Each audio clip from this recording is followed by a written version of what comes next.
মুহূর্তের জন্য, 1 মিনিটের জন্য, 1 সেকেন্ডের জন্য তুমি আমাকে ভালোবাসোনি? বলো, আমাকে ভালোবাসোনি? বলো বলো ইন্দ্রাণী, বলো বলো, আমাকে ভালোবাসোনি? বলো।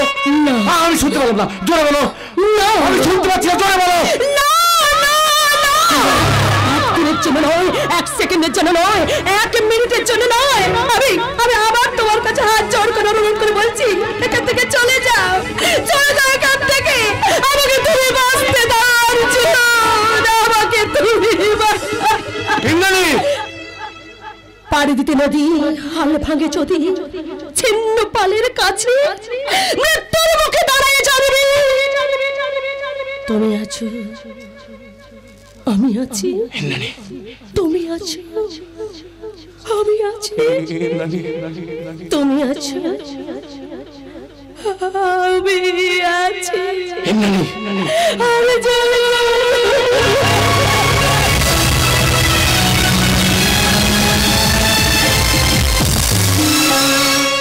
তুমি কিচ্ছু করতে পারবে না। ওই সংকল্প মুখার্জি তোমার চোখের সামনে তোমার হাত থেকে সমস্ত অধিকার আস্তে আস্তে কেড়ে নেবে, আর সেটা তুমি গায়ে গায়ে দেখবে। দুনিয়ার মুখ থেকে সরিয়ে তোমার কিচ্ছু করতে হবে না। তুমি শুধু ওর উপর নজর রাখো। শান্তিপুরে মানুষদের নিয়ে ও আমার বিরুদ্ধে খেপাচ্ছে, পার্টির বদনাম করছে। শান্তিপুরে বসতে পারে মানুষ, ওর কথা জ্ঞান, ও একটা দল বাঁকিয়েছে। ওই দলের আসল লোকটা কে জানেন? আপনার ভাই প্রদীপ। আপনি তো মাঝে মাঝে গ্রামে যান। প্রদীপ যদি আপনার ভাই না হতো তাহলে কবে শালাকে সরিয়ে দিতাম। আমি ঔরঙ্গজেব সম্রাট অশোকের রাজনীতিতে বিশ্বাসী। এই পৃথিবীতে কেউ কারো নয়। তিল তিল করে পায়ের নিচে যে মাটি আমি তৈরি করেছি তা এত সহজে নষ্ট হতে দেব না। সম্রাট ফার্স্ট টাইম বোঝাবে, সেকেন্ড টাইম বোঝাবে, না বুঝতে চাইলে থার্ড টাইম পৃথিবী থেকে সরিয়ে যাবে। প্রদীপ যে আপনার ভাই। ভুলে যাবো কি ব্যাপার? তুমি এইভাবে হাসছো কেন? আপনার কথা শুনে আমার হাসি পাচ্ছে স্যার। আমার তো মনে হয় আপনি যে কোনো সময় আমাকেও সরিয়ে দিতে পারেন। আমরা যে বিজনেসম্যান, তার সঙ্গে আমার ওই রাজনীতির সঙ্গে ওতপ্রোতভাবে জড়িত। আমাদের অসাধ্য কাজ কিছুই নেই। কাদের জন্য আজ আপনি নেতা? এই আমাদের মতো ছেলেদের জন্য। সামান্য কর্মচারী থেকে আপনি টাকার লোভ দেখিয়ে আমাকে রাজনীতিতে নিয়ে এসেছেন। আপনার কথা ভালোবাসে বিয়ে করে আমি যে মুখার্জি বাড়ির একমাত্র জামাই, আর সমস্ত সম্পদের মালিক আপনি হতে চাইছেন। আপনার কথা শান্তিপুর গ্রামে একটার পর একটা খারাপ কাজ করেছে, তার সমস্ত মুনাফা লুটছেন আপনি। আপনার সমস্ত পাপ করবেন সঙ্গে আমি বলছি স্যার, যা করবেন একটু ভেবে চিন্তা করবেন। কারণ যে অস্ত্র একদিন আপনি আমার হাতে তুলে দিয়েছিলেন, সেই অস্ত্র যেন আপনার দিকে ব্যবহার করতে না হয়। বুঝতে পারছি, তোকে অভিমান হয়েছে। পাবে সম্পত্তি অর্ধেক ভাগ পাবে তুমি। এই সামনে ইলেকশন, এই ইলেকশনটা যেতে দাও, দেখো আমি তোমার জন্য কি করি। ঠিক আছে স্যার, শুধু ইলেকশনটা।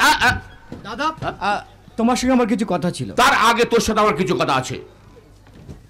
শোন প্রদীপ, আজ থেকে তুই শান্তিপুরে যাবি না, এই কলকাতা ফ্ল্যাটেই থাকবে। না দাদা, তোমার এই কথা আমি রাখতে পারলাম না। শান্তিপুরে আমাকে যেতেই হবে। কেন? আমার ওদের দল পাকাবার জন্য? ওই সংকল্পের সাথে তুই কোনো সম্পর্ক রাখবি না। কেন? সংকল্পটা মানুষ হিসেবে ভালো। শান্তিপুরের গরিব মানুষদের কথা সে চিন্তা করে। চিন্তা করে যারা দিন রাত মদ গেলে পতিতা বলিতে পড়ে থাকে। হ্যাঁ থাকে, কিন্তু তোমার মতো ঘর জামাই হয়ে শ্বশুর বাড়িতে পড়ে থাকে না। প্রদীপ মুখ সামলে কথা বলবে, তা না হলে কি করবে? কি একটা সমাজ বিরোধী গুন্ডা। মহিত আপনার ভাইকে ভাষা সংযত করে কথা বলতে বলুন। প্রদীপ তুই চুপ কর। না, আমি চুপ করবো না। এইসব সমাজ বিরোধী গুন্ডাদের কেন পার্টিতে স্থান দিয়েছো? এরা যা খুশি তাই করে বেড়াবে, মানুষকে মানুষ মনে করে না।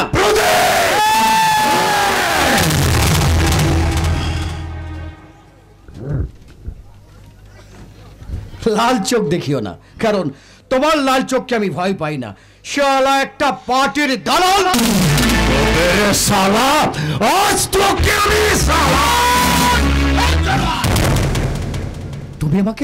তুমি আমাকে চর মারলে? হ্যাঁ মারলাম। যেটা জানিস না সেটা নিয়ে কোনো কথা বলিস না। শোন প্রদীপ, যাকে তুই সংকল্প বলে মনে করছিস সে আদৌ সংকল্প নয়। সংকল্প সে যে এই বাড়িতে এসেছে। শান্তিপুর গ্রামের সমস্ত মানুষকে আমাদের বিরুদ্ধে খেপিয়ে তুলছে। সালা একটা মাতাল চুনোপুটি সংকল্প মুখার্জি। জাতে মাতাল হলে কি হবে, তাহলে কিন্তু একদম ঠিক আছে। আর মদ খাওয়ার কথা যদি বলো, তাহলে তুমি আর দাদাও তো কোনো অংশে কম যাও না। এমনকি শান্তিপুরের পতিতা পল্লীতে তোমরা দুজনেও মাঝে মধ্যে যাও। হ্যাঁ যাই, সেখানে আমার কাজের জন্য যেতে হয়। সম্প্রদীপ, ওই সংকল্প ব্যাপারে আমি একটা চরম সিদ্ধান্ত নিয়ে নিয়েছি। ওই শান্তিপুরের মাটিতে একটাই বাঘ ঘুরে বেড়াবে, তার নাম হচ্ছে এই মহিতোষ মন্ডল। শালা বেশ্যা দাদা হয়েছে, দাদা। দাদা, এখনো সময় আছে। আপনি যদি বলেন ও শালাকে আজই সরিয়ে দিস, তাই যাব। দরকার হলে ওই সংকল্প আমি। তার মানে কি করতে চাইছো কি তুমি? সবাই জানবে রাজনৈতিক কারণে সংকল্প মুখার্জি খুন হয়েছে। চমৎকার। বিশিষ্ট সমাজসেবী, বিরাট বড় রাজনৈতিক নেতা মহিতোষ মন্ডলের মধ্যে যে এত বড় একটা ক্রিমিনাল, একটা অমানুষ লুকিয়ে আছে, এটা তো আমি আগে জানতাম না। তাহলে এবার জেনে গেলি তো। আমি বলছি সংকল্পের সঙ্গে তোর খুব দোস্তি, ওকে খুব শীঘ্র গ্রাম ছেড়ে চলে যেতে বল, তা না হলে আমরা ওকে সরিয়ে দেবো। আর এই কথাটা যে কেউ জানতে পারে, তাহলে দাদা হিসেবে আমি তো কিন্তু ক্ষমা করবো না। আমি হচ্ছি মহিতোষ মন্ডল। এ ভাই, তো লেগেছে? কিছু মনে করিস না, রাগের মাথা তোকে হাত দিয়ে দিয়েছে। শোনো শোনা, বলছি কি আজকে তো আমার ওই স্বর্ণদের আসার কথা আছে, চাচাকে দেখ। এই শোন না, বলছি কি দেখিস ওদের কোনো আপনে ত্রুটি না হয়। যা ভাই, যা যা যা। যাচ্ছি দাদা, যাচ্ছি। তবে যাওয়ার আগে তোমাকে একটা অনুরোধ করে যাই, এখনো সময় আছে, তুমি অসৎ পথ থেকে ফিরে এসো দাদা। তা না হলে ওই সংকল্প মুখার্জি পাবলিকের সামনে তোমাদের ব্যান্ড বাজিয়ে ছেড়ে দেবে। Be careful. শোনার আমার ভাই আমাকে জ্ঞান দিয়ে গেল। বিনে বসে একটা জিনিস পাওয়া যায় দাদা। ফোন এসছে। ও হ্যাঁ হ্যাঁ স্যার, বলুন বলুন স্যার, বলুন বলুন। তোকে ওই ছিল আমি বিশ্বাস করি না, দেবস্থানকে চালিয়ে না না না, আমার ব্যবস্থা আমাকে করে নিতে হবে। তুই যে কখন পাল্টি খাবি তার ঠিক নাই, তার আগে আমাকেই পাল্টি খেতে হবে। শালা হারামির বাচ্চা। রাখি স্যার, পরে কথা হবে, রাখি। আচ্ছা চলো, ওই বাকি কথাগুলো আমার ওই পাশের ঘরে গিয়ে সেরে নি। ওদের তো আবার আসার সময় হয়ে গেছে। তাই চলুন, চলো চলো চলো। কত বড় প্লট রে, সামনে একটা সুইমিং পুল আছে। হ্যাঁ রে স্বর্ণ, তুই কত বড় বাড়ির লোকের বউ হবি রে। ওই মহিতোষ বাবু তো প্রচুর টাকা, তাই না? সবই ঝাড়ু মাল রে দিদি, গরিবের রক্ত চোষা পয়সা। চুপ করো সোনা বাবু, এখানে এইসব কথা বলো না। তাছাড়া সৎ পথে থেকে কেউ এত টাকার মালিক হতে পারে না। এই স্বর্ণ, তুই তো দাদার কথাটা বলেছিস তো? হ্যাঁ গো, হ্যাঁ, ও নিয়ে তুমি চিন্তা করো না, আমি সব বলেছি। একবার যদি প্রদীপের সঙ্গে তোর বিয়েটা লাগিয়ে দিতে পারি, তাহলে আমরা একেবারে রাতারাতি বড়লোক হয়ে যাব। সেই আশাতেই থাক, কবে রাম রাজা হবে তবে সীতার দুঃখ যাবে। হবো রে হবো, দেখি তোর দিদি একদিন রাজরানী হয়ে যাবে, আর দেখবি আমি না টাকার গদিতে শুয়ে থাকবো। এই দিদি, তোর লোক একটু কমা, টাকা টাকা করে তোর আবার না মাথার গন্ডগোল হয়ে যায়। টাকা এ দুনিয়াতে সবকিছু ভাড়া, ওইসব যাত্রা ফাত্রা করে কিছু হবে না। এই সুযোগ মহিতোষ বাবুর পা দুটো জড়িয়ে ধরে একটা কাজের ব্যবস্থা করে নাও। সবই তো ঠিক আছে, আমি শুধু ভাবছি একটা কথা, এই বাড়িতে কেউ নেই নাকি? কাউকেই তো দেখতে পাচ্ছি না। আরে আপনারা সব এসে গেছেন? আসুন আসুন আসুন, নমস্কার নমস্কার। আসলে ওই পাশের ঘরে আমরা একটা মিটিং এ ব্যস্ত ছিলাম। তা কেমন লাগছে বলুন? আমার এই কলকাতা ফ্ল্যাট অসাধারণ, একেবারে মুখের ভাষায় বর্ণনা করা যাবে না। শুনুন না, আপনিও না খুব সুন্দর। শালা টোপ ধরে নিয়েছি। তুমিও খুব সুন্দর বিউটি। এই রে, আমি তোমাকে তুমি বলে ফেললাম, এই জন্য কিছু মনে করবেন না। না না না না, মনে করার কি আছে, মনে করার কি আছে। ওর সঙ্গে দেখা হওয়ার আগে আপনার সঙ্গে যদি আমার দেখা হতো, তাহলে আমি আপনাকে বিয়ে করে ফেলতাম। ও জয়, দিদি কি বলছে শুনছেন? তেল দিচ্ছে শালা বাবু, তেল দিচ্ছে। আরে তেল দিতে দিতে সব তেল যদি শেষ হয়ে যায়? অপরন্ত ভান্ডার, এই তেল শেষ হবে না। ভগবানের তেল মেরে গেছে। হলো না হলো না বেশি হলো না। দেশের সেবা করতে করতে কখন যে তলায় তলায় বয়সটা বেড়ে গেল আমি নিজেই বুঝে উঠতে পারলাম না। তাই বিয়ে করে আমারও হলো না। কি এমন বয়স হয়েছে আপনার? কি এমন বয়স হয়েছে? আগে যদি জানতাম তাহলে আমি আপনাকে না মানে ওই হ্যাপি করে একটা বউ খুঁজে দিতাম। তাই বলো বৌদি, তুমি এমন ভাবে কথাটা বললে মনে হলো তুমি বিয়েটা করে ফেলবে। কেন ঠাকুরজি, আমি কি বুড়ি হয়ে গেছি নাকি? তুমি জানো এখন আমার কত ডিমান্ড? তুমি জানো স্কুল থেকে যখন আমি বাড়ি ফিরতাম তখন কত ছেলে আমাকে দেখার জন্য একবারে হেভি করে লাইন দিয়ে দাঁড়িয়ে থাকতো। সত্যি দিদি তুই পারিস, হেভি করে তোর কি প্রতিভা। দেখ ভজা, হেভি করে একদম কথা বলবি। আচ্ছা হয়েছে বলছি কি, আচ্ছা ওই বিয়ের ব্যাপারটা তাহলে? হ্যাঁ সেটা ঠিক করার জন্যই তো আমরা এখানে এলাম, কিন্তু দেনা পাওনার কথাটা। আরে হবে ওটাই পারি হবে।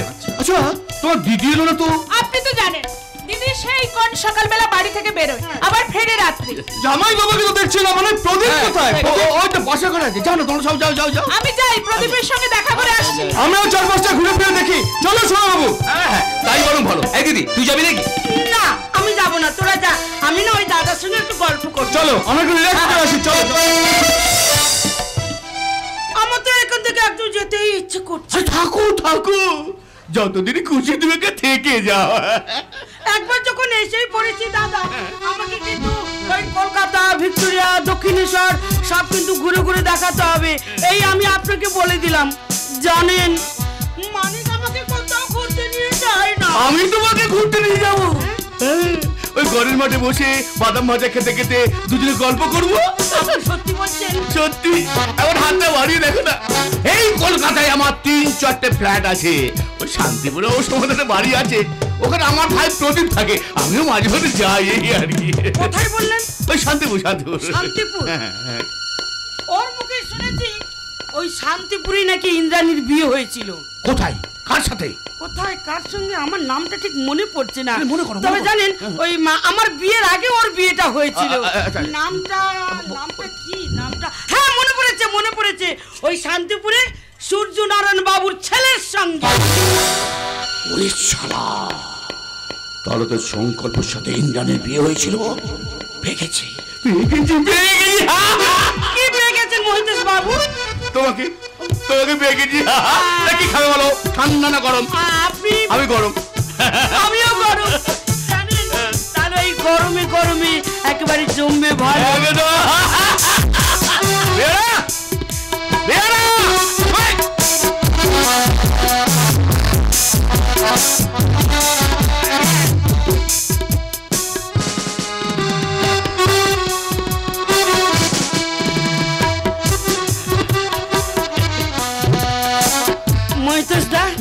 না দাদা নয়, শুধু মহিতোষ। আজ থেকে তুমি আমাকে মহিতোষ বলেই ডাকবে। তাহলে কাছে এসে মহিতোষ, কাছে এসে চলো না তুমি আর আমি কোনো এক অন্ধকার ঘরের মধ্যে পাশাপাশি বসে দুজনে গল্প করব। কিন্তু এখানে যে তোমার স্বামী দেবতা আছে। ও আমার জীবনে একটা অবদানতা। ওই ভেড়াটার কথা তুমি জানো তো, সবসময় শুধু খালি করতেই থাকে। জানেন আমার জীবনের কোনো স্বাদও মেটাতে পারেনি। মহিতোষ, বলো। মহিতোষ, হ্যাঁ বলো তো, কাছে বলো। বলছি কি তুমি আর আমি পাশাপাশি বসে দুজনে গল্প করি। বলো কি চাই তোমার, বলো না। আমি যা চাইবো তুমি দিতে পারবে? একবার চেয়েই তো দেখো। আমি তোমাকে অনেক টাকা দেবো, সারা শরীর সোনার গহনায় ভরিয়ে দেবো। হেভি ব্যাপার। তুমি শুধু আমার সঙ্গে ইন্দ্রাণীর বিয়েটাতে রাজি করিয়ে দাও। বলো পারবে? পারবো, নিশ্চয়ই পারবো। হেভি করে পারবো।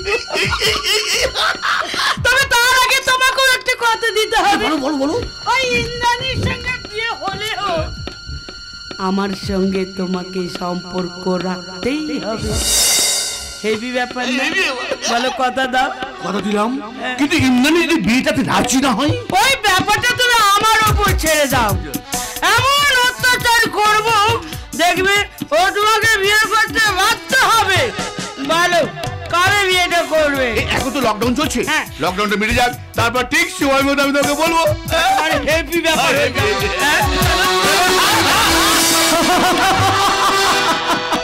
চলে যেতে ইচ্ছে করছে না জানো, তোমাকে ছাড়া আমার আর এক মুহূর্ত থাকতে ইচ্ছে করছে না। কবে তুমি আমাকে শাঁখা সিঁদুর পরিয়ে এ বাড়ি বউ করে নিয়ে আসবে বলো? আরে বাবা আর তো কটা দিন, দাদা বলেছে লকডাউনটা উঠে গেলেই একটা শুভ দিন দেখে তোমার আমার বিয়েটা দিয়ে দেবে। এই জানো শোনো, বিয়ের পর কিন্তু আমরা এই কলকাতার ফ্ল্যাটে থাকবো না, থাকবো আমাদের দেশের বাড়ি শান্তিপুরে। এত সুন্দর বাড়ি ছেড়ে তুমি ওই গ্রামের বাড়িতে গিয়ে থাকবে? হ্যাঁ গো, ছেলেবেলার কত স্মৃতি জড়িয়ে আছে গ্রামের সঙ্গে। সেই সবুজ ধান ক্ষেত, তার মধ্যে দিয়ে গ্রামের মেঠো পথ, দিঘির কালো জল আজও আমাকে হাতছানি দিয়ে ডাকে। এই শোনো, বলো শোনো, বলো আমার সঙ্গে তুমি যাবে? তোমার হাত ধরে আমি নরকে যেতেও রাজি আছি। তোমার চাওয়া আমার চাওয়া, তোমার সুখ আমার সুখ। জানো শোনো, এই কলকাতা শহরে সব আছে, শুধু প্রাণ নেই। আমি তোমাকে আদর্শ বঙ্গবধূ রূপে দেখতে চাই। প্রদীপ, তোমার স্মৃতিতে থাকবে সিঁদুর, হাতে থাকবে শাখা পলা, পায়ে আলতা পরে, মাথায় ছোট্ট ঘোমটা দিয়ে সন্ধ্যাবেলায় তুমি তুলসী তলায় প্রদীপ জ্বালাবে। বলো স্বর্ণ, বলো তুমি পারবে? পারবো গো পারবো। হ্যাঁ, তা যদি পারো তাহলে তাহলে তোমার চোখের দিকে তাকিয়ে আমি বলবো, কি? সেখানে সবুজ ধানের মা, চিরদিন চেনা চেনা ঘাস। সেখানে সবুজ ধানের মা,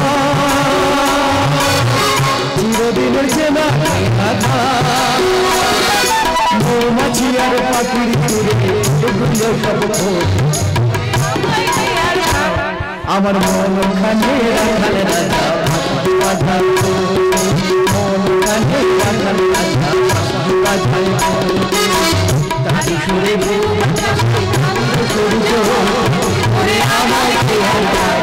আমার মন খানে রাখালে রাজা ভাসুয়া ধান, মন খানে রাখালে রাজা ভাসুয়া ধান, মন খানে রাখালে রাজা ভাসুয়া ধান।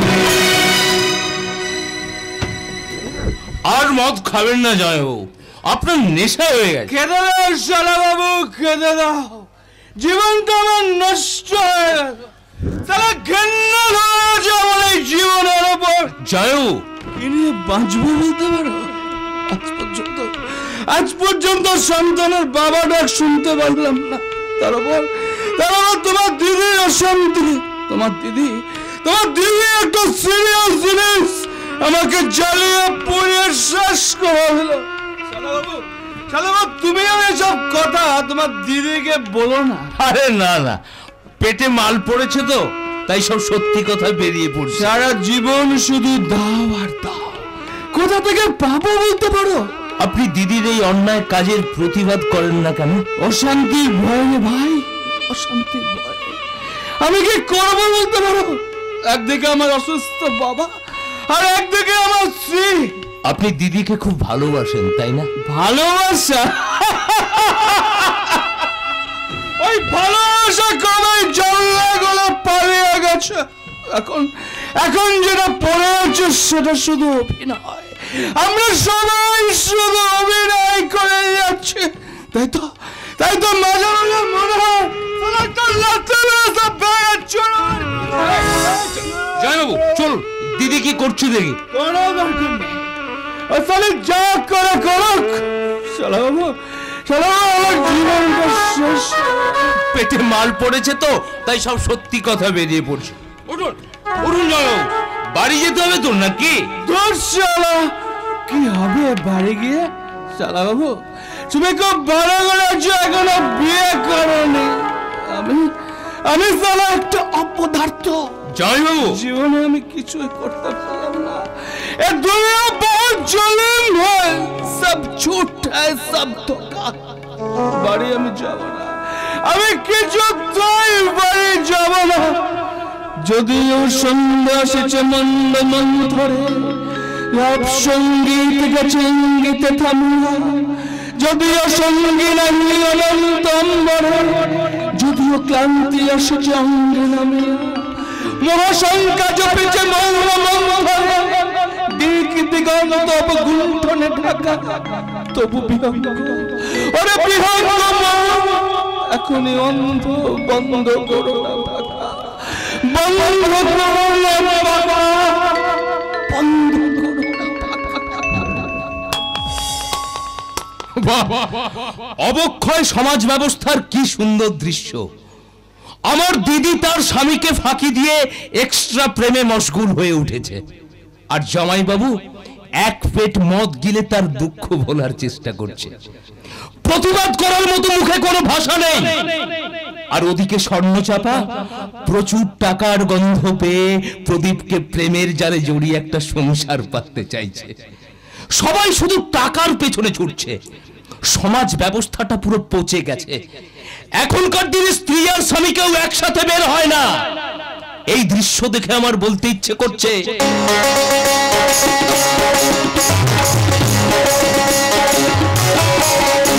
আরে কতই রঙ দেখি দুনিয়া, কতই রঙ দেখি দুনিয়া, আমি যেই যেতে চাই অবাক বলে যাই, আমি যেই যেতে চাই অবাক বলে যাই, আমি আর কিছুই বুঝে জানি ভাই রে, কতই রঙ দেখি দুনিয়া, কতই রঙ দেখি দুনিয়া, কতই রঙ দেখি দুনিয়া।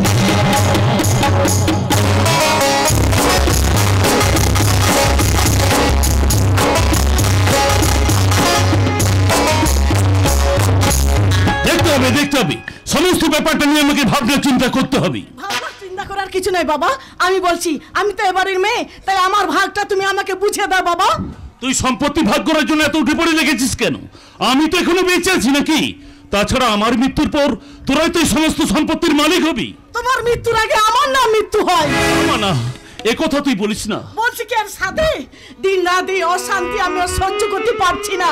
তোমার জামাই প্রতিদিন রাতে মদ খেয়ে এসে এই সম্পত্তি নিয়ে আমার সঙ্গে অশান্তি করে, এমনকি আমার গায়ে পর্যন্ত হাত তোলে। তোর গায়ে হাত দে? স্ক্যান্ডালটা এত বড় সাহস! এই সূর্যনের মুখার্জির মেয়ের গায়ে হাত! আজই আমি ওকে বাড়ি থেকে তাড়াবো, দরকারে তো আর আবার আমি বিয়ে দেব। না বাবা না, তার হয় না বাবা। অগ্নি সাক্ষী রেখে বেদমন্ত্র উচ্চারণ করে ওকে আমি বিয়ে করেছি। আমার স্বামী আমাকে যতই নির্যাতন করুক তবু আমি কোনোদিন ওকে ছাড়তে পারবো না বাবা। তাছাড়া ওকে যে আমি ভালোবাসি। ভালোবাসি ভালোবাসি ভালোবাসি, তোর ভালোবাসার কি মূল্য দিয়েছিস সম্রাট? শুধু তোর মুখে দেখে থাকি ওকে আমি কিছু বলতে পারি না। আমি সব জানি সম্রাট তোর উপর অত্যাচার করে। আমার কষ্ট হয় না ভেবেছিস? বাবা তোদের যদি কিছু হয়ে যায় আমি কি নিয়ে বাঁচবো বলতে পারিস প্রতিমা?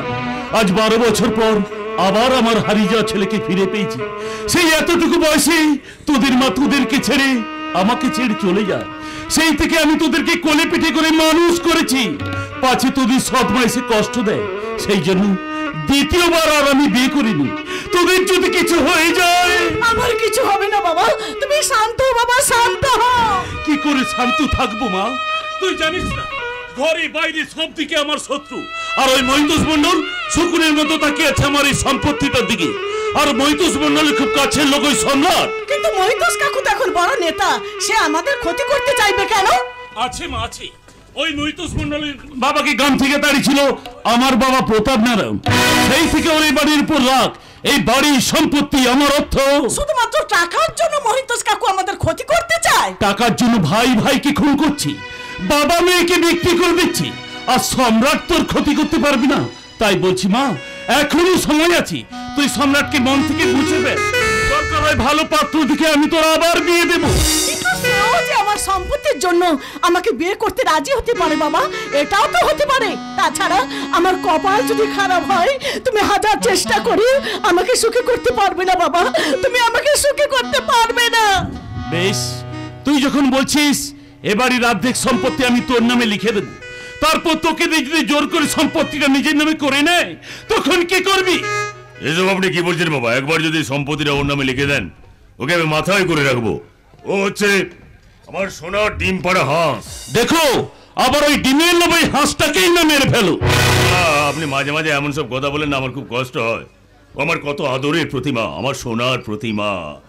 তা বাবা কবে সম্পত্তিটা আমার নামে লিখে দিচ্ছেন? না মানে ওর নামে লিখে দিচ্ছেন বাবা? আরে দাঁড়াও দাঁড়াও, এত ব্যস্ত হচ্ছে কেন? আগে সংকল্পের সঙ্গে আলোচনা করি।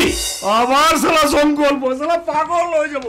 ওকে এর মধ্যে টানার কি দরকার? প্রতিমা প্রতিমা তোমার বাবাকে ভালো করে বোঝাও, ও আমাদের কিছুই দেবে না, কিছুই দেবে না। বাবা দাদাকে এখন জানাবার দরকার নেই। তাই বললে হয় নাকি?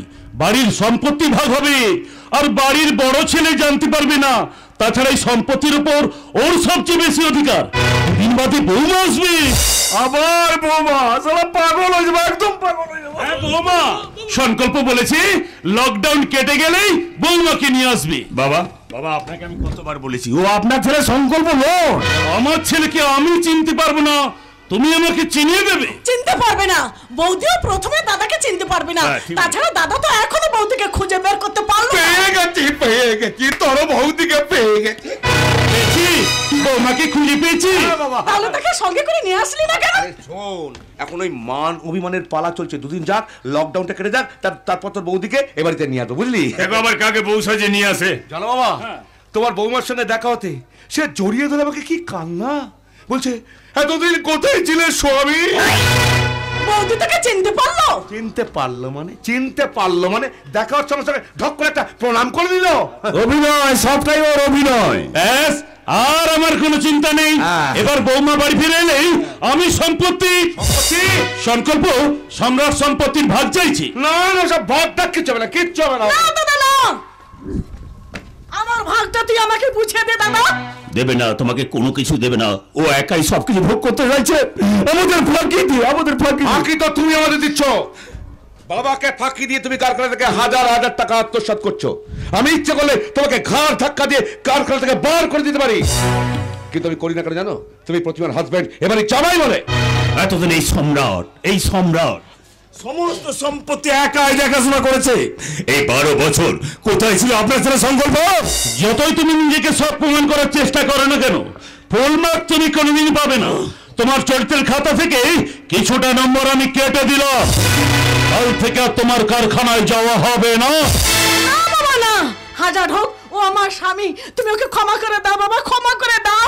তুই নিশ্চিন্তে থাক প্রতিমা, আমার ছেলে যখন ওকে ক্ষমা করে দিয়েছে আমি ওকে ক্ষমা করলাম, কিন্তু কারখানায় ওর যাওয়া হবে না।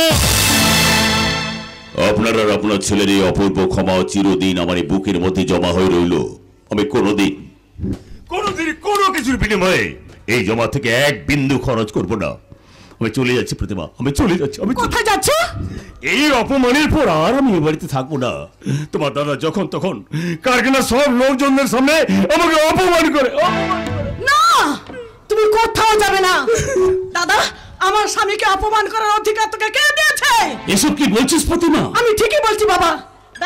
দাদাও সম্রাটকে একদম সহ্য করতে পারে না। আমি ভালো থাকি, সুখে থাকি, দাদা একটা একদম চাই না। প্রতিমা, এত বড় কথাটা তুই বলতে পারলি? বল। হ্যাঁ, আমি বলতে পারলাম। তুইও তো আমাকে সম্পত্তি থেকে বঞ্চিত করতে চাইছিস। তুই এ বাড়িতে ফিরে আসার সঙ্গে সঙ্গে অশান্তি শুরু হয়ে গেছে। আমাদের স্বামী স্ত্রীর সম্পর্কটা তোর জন্য নষ্ট হয়ে যাবে। আমার জন্য তোদের স্বামী স্ত্রীর সম্পর্ক নষ্ট হয়ে যাচ্ছে? আমি তো ক্ষতি চাই। বল। এই নকল সংকল্প মুখার্জি সাপের 5 পা দেখেছিলে না?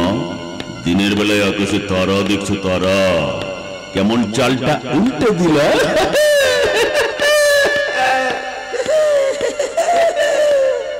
পাল্টে দেবো, দুটো দিন অপেক্ষা কর, তোর জীবন রেখাটাকে আমি পাল্টে দেবো। প্রতিমা তোমার বাবাকে ভালো করে বোঝাও, ভালো করে। বাবা, তুমি ওকে আমাকে সম্পত্তি থেকে বঞ্চিত করতে চাইছো? এমন সব কথা বলছিস প্রতিমা?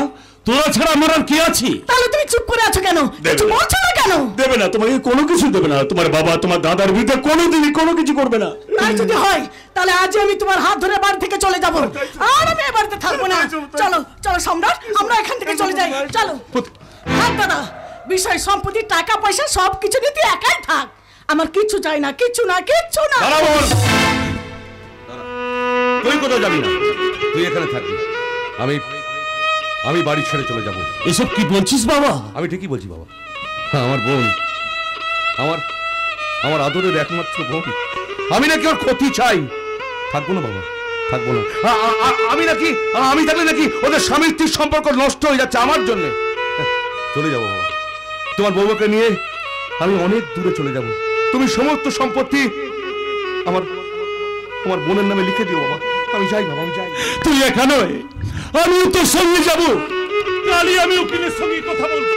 তুই যখন বলছিস এ বাড়ির সমস্ত সম্পত্তি আমি তোর নামে লিখে দেবো, তারপর আমি আর এই বাড়িতে থাকবো না। চল বাবা সংকল্প, চল বাবা, চল। না বাবা না, তুমি আমাকে ছেড়ে যাও না বাবা, আমাকে ছেড়ে যেও না। চাই না আমার বিষয় সম্পত্তি, টাকা পয়সা, আমার কিছু চাই না, কিছু না। শুধু তুমি আমার কাছে থাকো বাবা, শুধু তুমি আমার কাছে থাকো। তুমি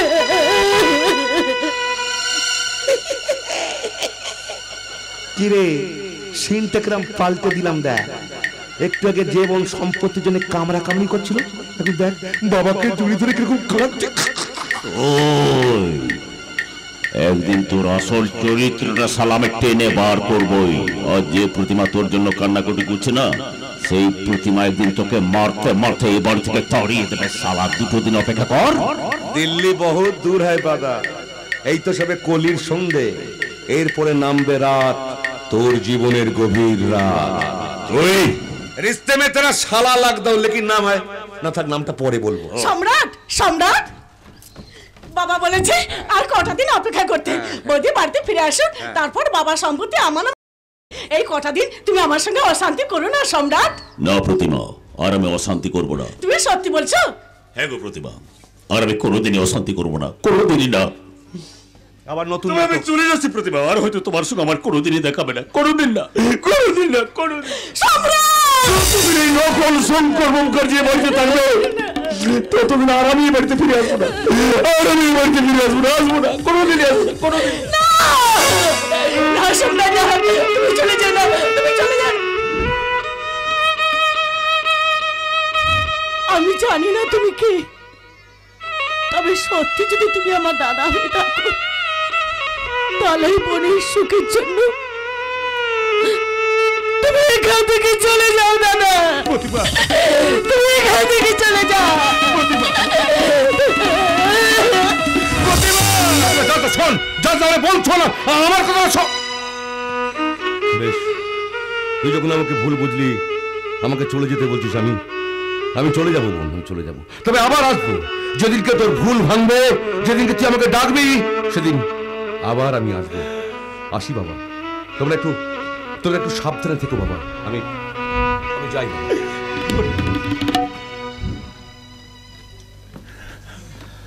সম্রাট, ও সম্রাট, এখন চলে যাচ্ছে, কিন্তু আবার আমি আসবো। হ্যাঁ, চিন্তা করো না, কিছুদিনের মধ্যে আমি ঘুরে আসছি। আমি তোর সঙ্গে যাবো সংকল্প, আমিও তোর সঙ্গে যাবো।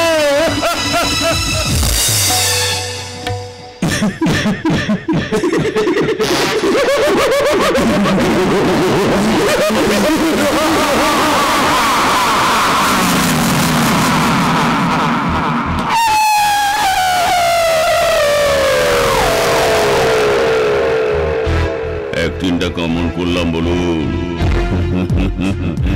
নকল সংকল্প শুধু তুমি নয়, অভিনয়টা আমিও খুব ভালো করতে পারি।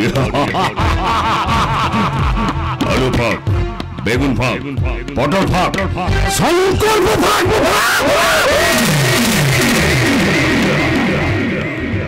আর এই ফাঁকে শুধু সম্রাট থাক, শুধু আমি থাকবো, আর থাকবে মুখার্জি বাড়ির গোটা সম্পত্তি।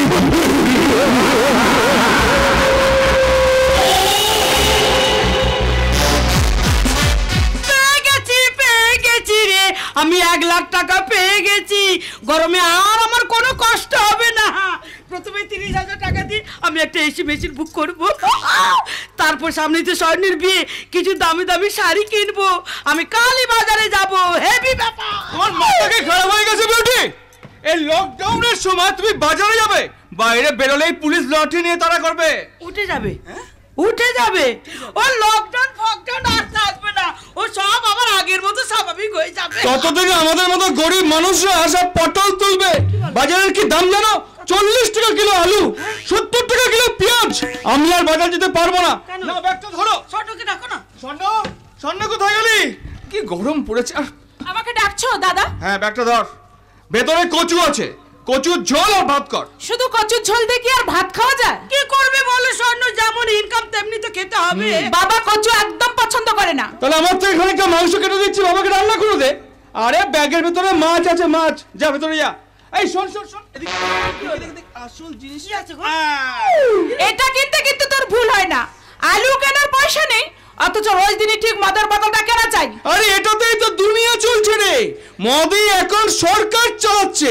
মদের দোকানের সামনে কি বিরাট লাইন জানিস?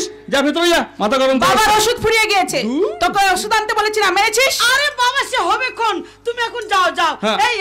এই শোনা লক্ষ্মী আমার, শোনো বলছি কি ওই হেভি করে মাছটা একটু কেটে রেখো। ঠিক আছে আমি যাচ্ছি। আচ্ছা যাও যাও। গরম পড়েছে না, ভালো লাগছে না। আর গরম করবে না, এসি এসি কি আজে বাজে বকছো? একদম মাঝে মাঝে কথা বলছি না। তোমাদের বাড়িতে আসার পর থেকে না আমার একটা রাতও ভালো করে ঘুম হয় না, তাই একটা এসি মেশিন আমি বুক করে দিলাম। টাকা পেলে কোথায়? বলছি বলছি বলছি প্রথমে ওই 1000 টাকা দিয়ে না আমি ওই মুখের ফেসাস করে এলাম, তারপরে ওই বডি স্পা। এই শোনে, হ্যাঁ শোনো না, বলছি আমাকে ভালো লাগছে না? দারুণ, হ্যাঁ। যেন মনে হচ্ছে গরুর গাড়ি পিচ রাস্তার উপরে উঠে পড়েছে। কি এবার বলে? বললো তো সোনা, এতগুলো টাকা তুমি পেলে কোথায়? আরে বাবা, ইন্দ্রাণী বাবার চিকিৎসা করানোর জন্য না আমার কাছে 1 লাখ টাকা রেখেছিল, সেই থেকে কিছু কিছু খরচা করলাম, এই আর কি। সত্যি তোমার তুলনা হয় না, তবে? কি বুদ্ধি তোমার। কিন্তু ইন্দ্রাণী যখন টাকাগুলো চাইবে তখন কি বলবে? ও যা হোক একটা মিথ্যে মিথ্যে বলে বানিয়ে বলে দেবো। হ্যাঁ এই শোনো, আরেকটা কথা আছে, শোনো না, বলছি ওই মহিতেশ বাবু আছে, মহিতেশ বাবু তোমার বোন ইন্দ্রাণীকে পছন্দ করেছে, বিয়ে করতে চায়। কি আজে বাজে বকছো? আরে একদম মাঝে মাঝে কথা বলছি না। কিন্তু ইন্দ্রাণী কি বিয়েতে রাজি হবে? আরে বাবা, প্রথমে তোমার ওই পুরো বাপটাকে রাজি করাতে হবে, তারপর না থাক তুমি পারবে না, আমি সব ব্যবস্থা করে দেবো। এই শোনো শোনো, আর একটা কথা আছে। হ্যাঁ ওই মহিতেশ বাবু না আমাকে 1 লাখ টাকার একটা চেক দিয়েছে। হ্যাঁ ওই সামনে স্বর্ণের বিয়ে না, তাই কিছু কিছু গয়না করার জন্য দিয়েছে। আরে দাঁড়াও দাঁড়াও, কিন্তু খবরদার কাউকে বলো না, একদম এই যে বৌমা, আমার টাকাটা দাও, ব্যাংকে ফেলে দিয়ে আসি। দিনকাল খারাপ, অত টাকা বাড়িতে রাখা ঠিক নয়। টাকা? হ্যাঁ, আমার চিকিৎসার জন্য ইন্দ্রাণী তোমাকে রাখতে দিয়েছিল। কই টাকাটা দাও। ও আমি খরচা করে ফেলেছি বাবা, আপনাকে ঠিক আমি পরে দিয়ে দেবো। হ্যাঁ না না, পরে নয় পরে নয়, টাকা আমার আজই চাই, ও আমার চিকিৎসার টাকা। আর চিকিৎসা করাতে হবে না, এবার ওই ওপরে গিয়ে চিকিৎসা করাবেন। চিকিৎসা যদি নাও করাই, ও টাকা আমি স্বর্ণের বিয়েতে খরচ করব, ও টাকা আমি নষ্ট হতে দেবো। আরে টাকা নষ্ট হবে কেন? টাকা আছে, ও তোমাকে পরে দিয়ে দেবে। আমি তোদের কাউকে বিশ্বাস করি না, ও টাকা আমার আজই এখনই চাই। এই যে শুনুন না, যদি দিই তাহলে আপনি কি করবেন? চুপ করো, তোমার সঙ্গে কথা বলতে আমার ঘেন্না হয়। একটা নোংরা মেয়ে ছেলে কথা না। আমি নোংরা মেয়ে ছেলে? যত বড় মুখ নয় তত বড় কথা, পুরো ভাম। আজ আমি তোকে একেবারে শেষ করে তুমি চুপ করো, কোনো কথা বলবে না।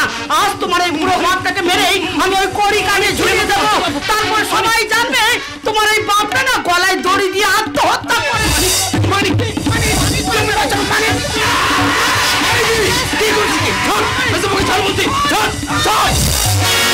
উঠুন উঠুন মেশামশাই, চল তাড়াতাড়ি একটা জল নিয়ে তো।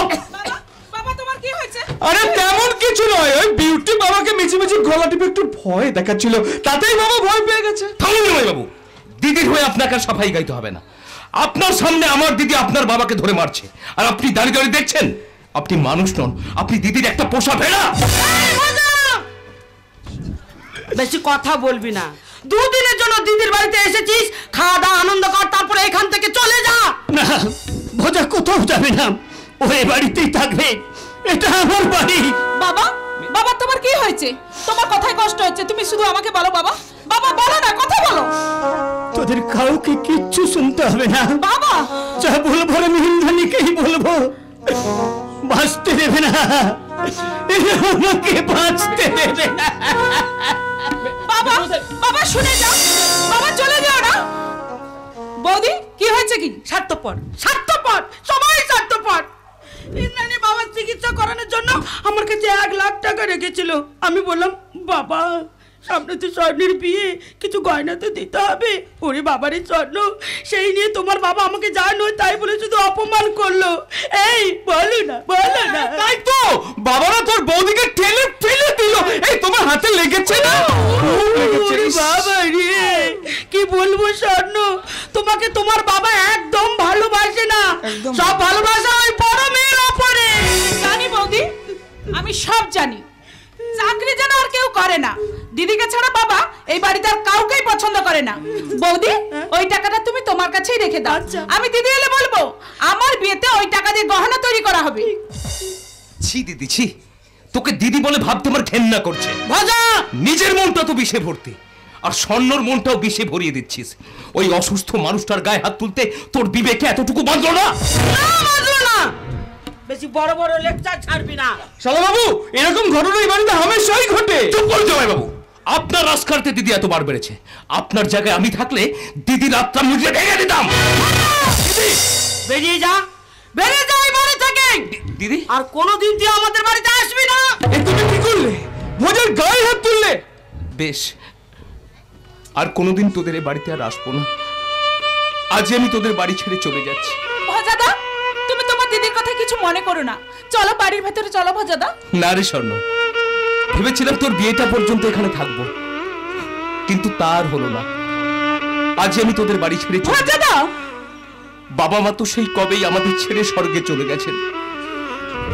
থাকার মধ্যেই দিদি আজ সেও আমাকে পর করে দিল। শালা বাবু, ভাই বোনের মধ্যে এরকম ঝগড়া হতেই পারে, তার জন্য তুমি বাড়ি ছেড়ে যেও না। দুদিন বাদে আবার সব ঠিক হয়ে যাবে। ছাড়ো তো ওর কথা, কোথায় যাবে ও? ওরা আছেটা কে? আছে দিদি, আছে আছে আমার হাজার হাজার দর্শক, আছে যাত্রা মঞ্চ। আমি একজন যাত্রা শিল্পী। আমি গ্রাম থেকে গ্রামে, শহর থেকে শহরের যাত্রা মঞ্চে দাঁড়িয়ে বলবো, যে বাবা মাতার বুকের রক্ত জল করে সন্তানদের মানুষ করে, সেই বাবা মাকে তোমরা কেউ কখনো কষ্ট দিও না। কষ্ট আসবে দিদি, আসবে।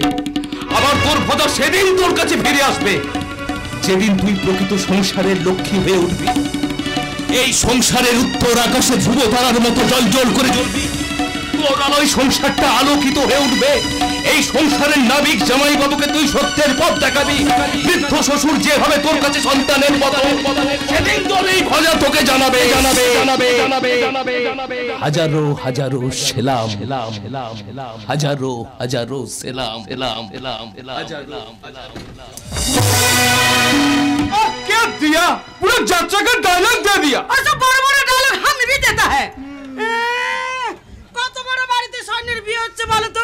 কিছু গয়না গাটি যদি না দিই তাহলে আমাদের সম্মানটা থাকবে? আমি দিদি এলে বলবো আমার বিয়েতে ভালো ভালো গহনা তৈরি করে দিতে। আচ্ছা। আমার যতটা ক্ষমতা আমি তোকে ততটাই দেবো স্বর্ণ, এর বেশি কিছু তোকে দিতে পারবো না, কারণ বাবার চিকিৎসার জন্য আমাকে যে টাকা রাখতে হবে। কেন দিবি না? কেন? দরকার হলে অফিস থেকে লোন নিবি, তাহলে অনেক টাকা হয়ে যাবে। কত বড় লোক বাড়িতে আমার বিয়ে হচ্ছে বলতো? প্রদীপ তো জেনে শুনে তোকে ভালোবেসেছে, তাহলে আজ এসব প্রশ্ন আসছে কেন? আসতে কারণ এবারের একটা মান সম্মান আছে বলে। মান সম্মান? মান সম্মানে ফাঁদে পড়ে বড়লোক হওয়ার নেশায় না আমার দাদা আর বাবা এক বড়লোক ঘর ছেলের সঙ্গে বিয়ে দিয়ে আমার জীবনটা নষ্ট করে দিয়েছিল। আমরা তোর ভালোর জন্য এই বিয়েটা দিয়েছিলাম, তখন তো জানতাম না তোকে ফেলে রেখে চলে যাবে। চলে গেছে তো কি হয়েছে? আবার আমরা নতুন করে তোমার বিয়ে দেব। তাই নাকি? বৌদি তাকে পাকা কথা দিয়েছে। হ্যাঁ, তোমার খুব ভাগ্য ভালো ঠাকুরজি, কত বড় লোক তোমাকে বিয়ে করার জন্য প্রস্তুত হয়েছে। আর ওখানে যদি তোর বিয়ে হয় তাহলে আমাদের আর কোনো অভাব থাকবে না। তাছাড়া তোর সম্বন্ধে আমরা সব বলেছি, এই আগে তোর একবার বিয়ে হয়েছিল। হ্যাঁ, তোমাকে তার খুব পছন্দ। আমাকে না দেখেই তার পছন্দ হয়ে গেছে। তা পাত্রটা কে শুনি? কোন সেই মহাপুরুষ যে আমার অতীত ইতিহাস জেনেও সে আমাকে বিয়ে করতে রাজি হয়েছে? প্রদীপের দাদা মহিতোষ মণ্ডল। কি বললে? প্রদীপের দাদা মহিতোষ মণ্ডল? হ্যাঁ, আমরা যেদিন ওনার ফ্ল্যাটে গিয়েছিলাম সেই দিন উনি তোর বৌদিকে বলেছিল তোকে তার খুব পছন্দ। হ্যাঁ, আমরা বলেছি আমরা রাজি। আমাকে না জানি তোমরা বিয়েতে মত দিয়ে দিলে? তোকে জানাবার কি আছে? আমরা যেটা ভালো বুঝেছি সেটাই করেছি। তাছাড়া বোনের বিয়ে দেওয়া দাদার কর্তব্য। কর্তব্য? আজ পর্যন্ত দাদার কোন কর্তব্যটা পালন করেছিস শুনি? বেকার অবস্থা তো প্রেম করে বিয়ে করে ফেললি, একটা পয়সা তো সংসারে দিস না। যেটুকু রোজগার করিস সেটুকু তো বড় পেছনে খরচা করিস। বাবার পেনশন আর বড় রোজগারের পয়সা খেতে তো লজ্জা করছে না? সামনে কথা বলবি। আমি মুখ সামলে কথা বলবো না। আজ তোদের জন্য এই সংসারের জন্য খাটতে খাটতে আমার দলের পেট থেকে গেছে। ভাবিস কোনদিন তোরা আমার কথা একটু ভাবিস? ভেবেছিস বল? দিন রাত শুধু মদ গিলছিস আর বড় আঁচলের তলায় ঢুকে বসে আছিস। বাবার চিকিৎসার টাকা নিয়ে জুয়া খেলতে তো লজ্জা করছে না? তুমি কিন্তু আমার স্বামীকে অপমান করছো। স্বামী? আজ পর্যন্ত স্বামীর কোন কর্তব্যটা পালন করেছিস শুনি? তা তুই যদি স্বামীর প্রতি দরদ তাহলে যাও না স্বামীকে নিয়ে আলাদা বাসা করে থাকোগে যাও, সেখানে স্বামী রোজগারের পয়সা দুবেলা মদ খাও, মাংস খাও, ফুর্তি করো, আমরা কেউ দেখতেও যাবো না।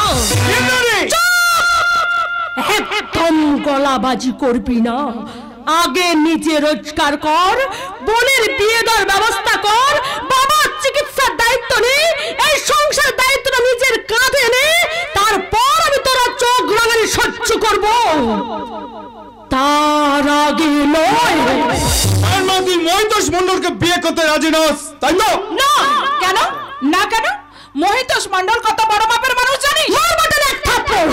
যদি মহিতোষ বাবুকে বিয়ে না করো তাহলে কিন্তু অসহনের বিয়েটা ভেঙে যাবে। শোনা দিদি, লক্ষ্মী দিদি, এই বিয়েতে রাজি হয়ে যা দিদি।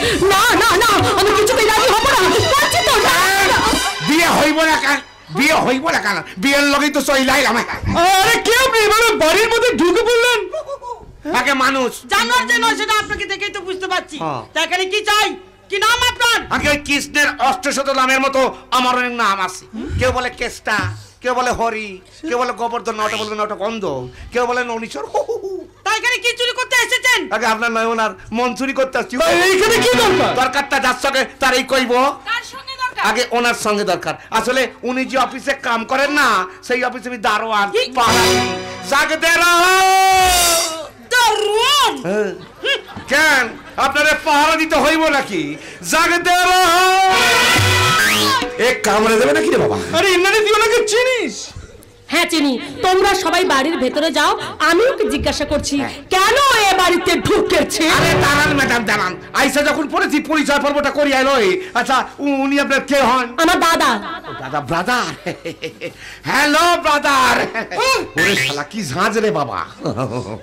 আচ্ছা, উনি নিশ্চয়ই আপনার বোন হন? হ্যাঁ আমার বোন। প্রদীপের সঙ্গে একটা লটঘট চলছে আমি জানি প্রদীপের সঙ্গে, কিন্তু প্রদীপ ছেলেটা ভালো, কিন্তু দাদাই মহিতোষ মণ্ডল একটা পাক্কা হারামির বাচ্চা। একদম মহিতোষ বাবু নামে আজেবাজে কথা বলবে না, কারণ ওই মহিতোষ বাবুর সঙ্গে আমরা ইন্দ্রাণীর বিয়ে দেব। তাই এখানে বেশি দারোয়ানগিরি ফলাতে এসো না, তাহলে কিন্তু একেবারে হেভি করে দিয়ে দেব। মানিক, চলে এসো। দাঁড়ান দাদা, দাঁড়ান, যাবেন না দাদা, দুটো কথা ছিল, যাবেন না। দাঁড়ান দাদা, দাঁড়ান। আচ্ছা, উনি যে কথাগুলো কইলা গেলেন, উনি আপনার কে হন? উনি আমার বউ, বিউটি। বিউটি? হ্যাঁ হ্যাঁ হ্যাঁ, বিউটি তো নয়, জানো বিছুটি। আচ্ছা, ওনার পাশে যে আপনি সারা রাত শুয়ে থাকেন, আপনার গা চুলকায় না? না, চুলকায় না, গায়ে গোবর মেখে শুয়ে থাকি। এই দিদি, আমার ঘুম পাচ্ছে, আমি শুতে চললাম। তুই কথা শেষ করে তাড়াতাড়ি শুতে চলে আয়। ওরে বাবা, মন্দাকিরি। কোথায় এলো? সিরিয়াখানা নাকি এটা? এবার বলো তো, এত রাত্রে সেজে গুজে বাড়িতে ঢুকেছে কেন? সেজে গুজে না হলে যে তোমার দাদা চিনে ফেলতো, সেই ছোটবেলা থেকে আমাকে দেখছে না। তাছাড়া কেন এসেছি বুঝতে পারছো না?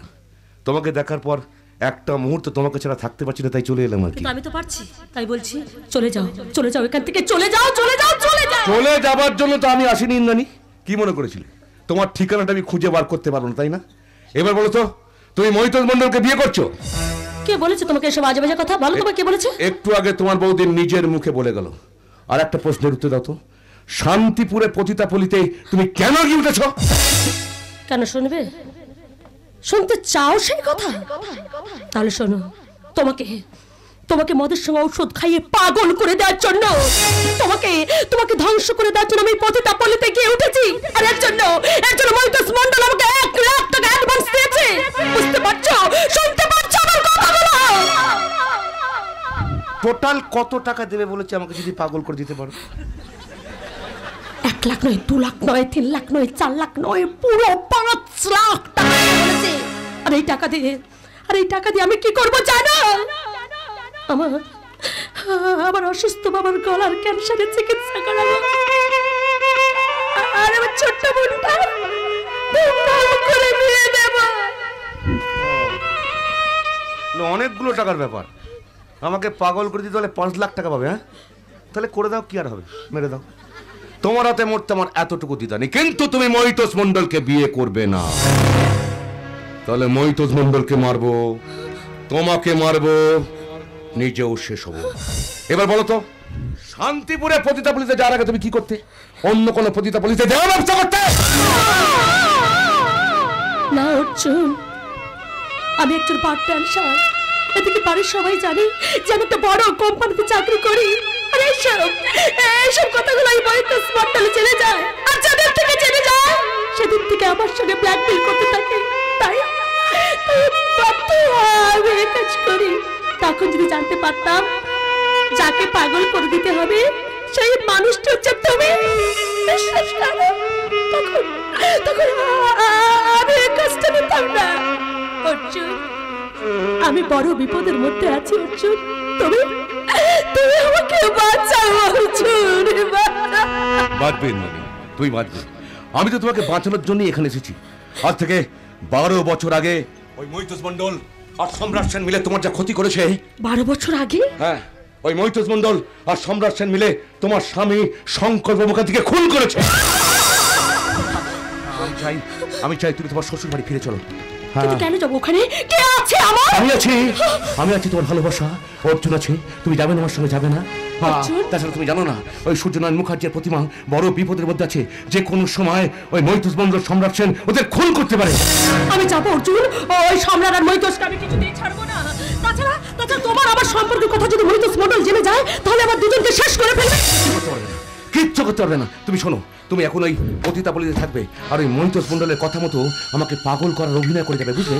আর আমি যখন যেভাবে তোমাকে চলতে বলবো ঠিক সেইভাবে চলবে, আমার কথা মতো চলবে। তাই তো চলতাম, সারা জীবন তো তোমার পাশেই থাকতে চেয়েছিলাম। থাকবে ইন্দ্রাণী। তাই তো অবাস্তবকে বাস্তব করেছি আমি অর্জুন হয়েও আজ আমি সংকল্প। আমি তোমাকে নিয়ে যেতে এসেছি। তুমি আমার সঙ্গে যাবে না? যাবে না আমার সঙ্গে ইন্দ্রাণী? যাবো অর্জুন, যাবো। যে পথ দিয়ে চলে সে পথ এখন ভুলে গেলি, এমন করে ফিরবি তাহার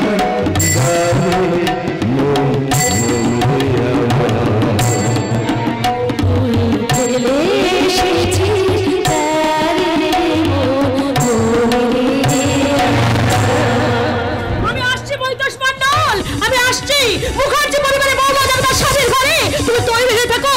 আমি আসছি মৈতোষ মণ্ডল, আমি আসছি।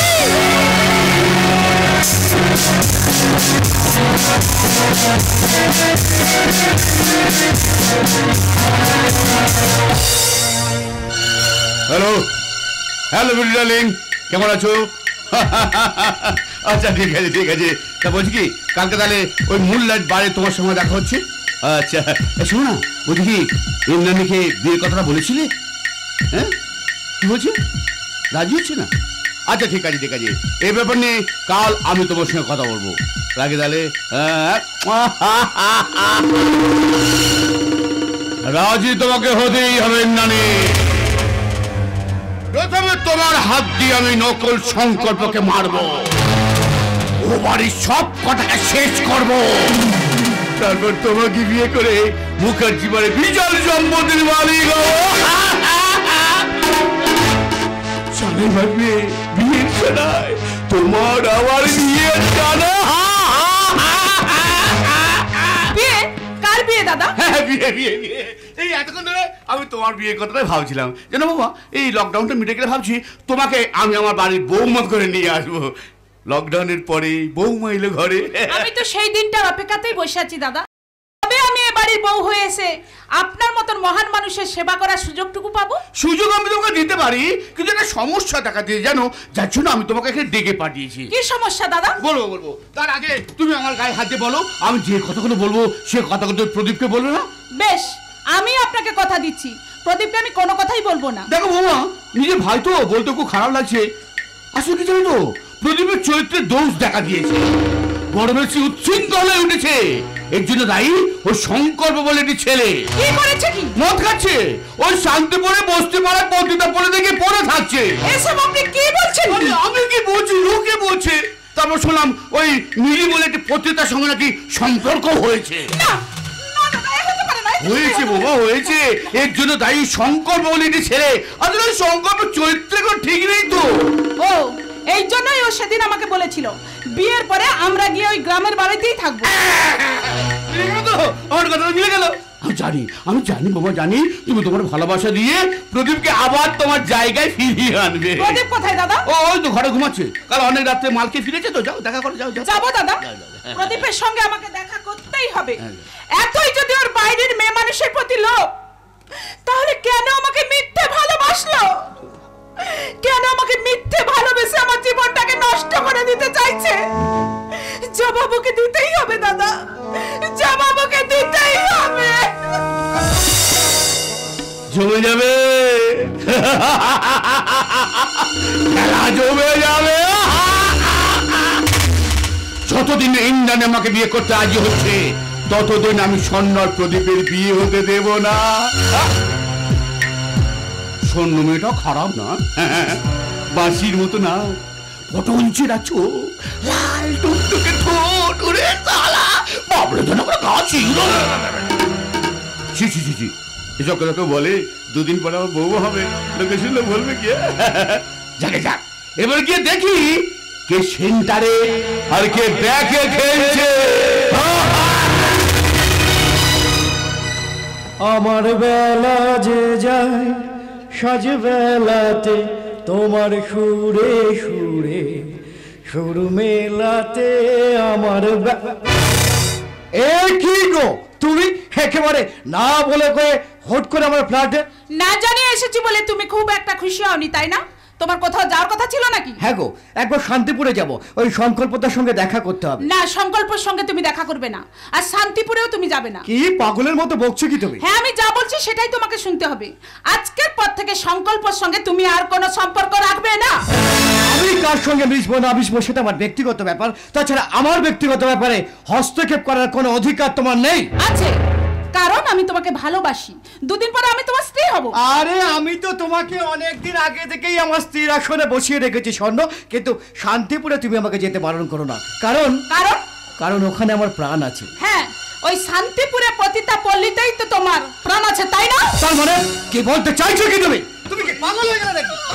জোর খেলা চলছে, সন্নু একটার পর একটা বল করে পারছে, আমার ভাই প্রদীপ একটা পাটা সেভ করছে। মাত্র 5 টাকা খরচা করে এই লাল ফিতে আর টিপের পাতা তোর ঘরের মেঝেতে ফেলে দিলাম। এবার দেখি মজা তো তুমি কি করে গোল মজ।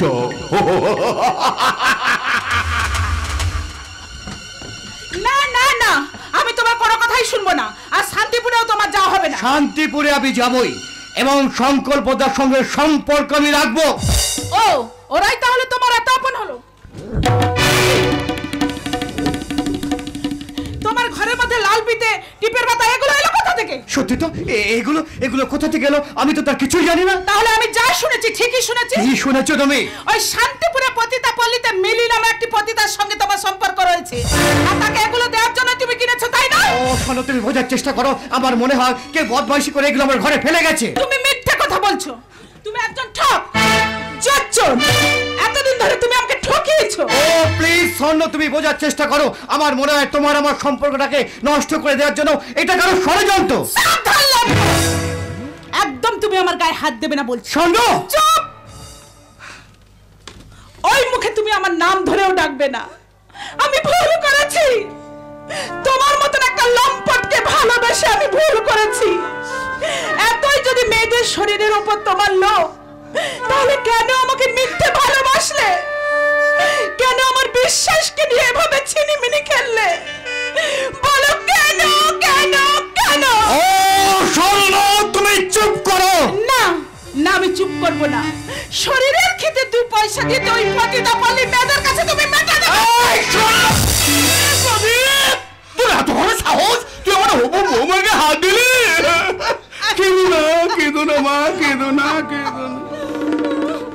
দারুণ নরম দাদা, মেয়েদের নরম মনোজে আঘাত করলি, এই তো শিক্ষা। দাদা তুমি বোঝার চেষ্টা করো, আমি কি বলবি রে? কি বলা আছে তোর? পাশের ঘর থেকে তোর সব কথা শুনে গিয়ে কেঁদো না মা, কেঁদো না। এই ক্ষমা চাই রে। ওমা, লাল টিপ ফিতে এগুলো কোথেকে এলো? এগুলো বাজারের মেয়েটাকে দেওয়ার জন্য কিনেছি দাদা। কি লজ্জার কথা বলুন তো দাদা। ছি ছি ছি ছি প্রদীপ, ছি! এত কতদূর নিচে নেমে গেছিস তুই? দাদা দাদা তুমি বোঝার চেষ্টা করো, আমি সত্যি বলছি এগুলো কোথা থেকে এলো কিভাবে এলো তার কিছুই আমি জানি না। জেনেও তুমি না জানার ভান করছো। ঠিকই তো প্রদীপ, প্রদীপ দাদা, আচ্ছা প্রদীপ, আমাদের কাজের মেয়ে বকুলির মা এই ঘর মুছতে এসে তোর ঘরে এগুলো ফেলে যাবি তো? একদম না না না না না, আর 7 দিন হলো বকুলির মা কাজে আসেনি। হ্যাঁ তাই তো। তাহলে এগুলো আর এলো কথা থাকে? এগুলো বাজারে মেয়েটাকে দেওয়ার জন্য কিনেছে দাদা। যাকে যাকে বাবা যাকে, এবার ওদেরকে ক্ষমা করে না। এবারে শোন, এই শান্তিপুর জানে তোদের মধ্যে এত গন্ডগোল, এক কাজ কর তুই ওই শান্তিপুর যা তোর বন্ধু। না দাদা, শান্তিপুরে আমি যাবই এবং সংকল্পতার সঙ্গে সম্পর্ক আমি রাখবো। একটা মিথ্যাকে আমি কোনোদিন প্রশ্রয় দেবো না। আমি তোর কাছে ক্ষমা চেয়ে নিয়েছি, এবার মতো তুমি ওকে ক্ষমা করো। না দাদা, আপনি নন, ক্ষমা ওকে একদিন আমার কাছে চাইতেই হবে। একটা বাজারের মেয়ের জন্য ও আজ আমার গায়ে হাত তুললো।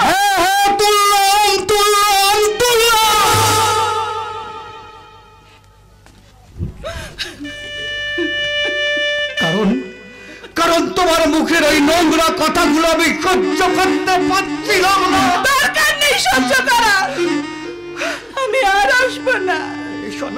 আজকের পর থেকে তোমার সঙ্গে আর আমার কোনো সম্পর্ক নেই। বোঝার চেষ্টা করো শোনো, প্লিজ শোনো। আর কোনো সম্পর্ক নেই।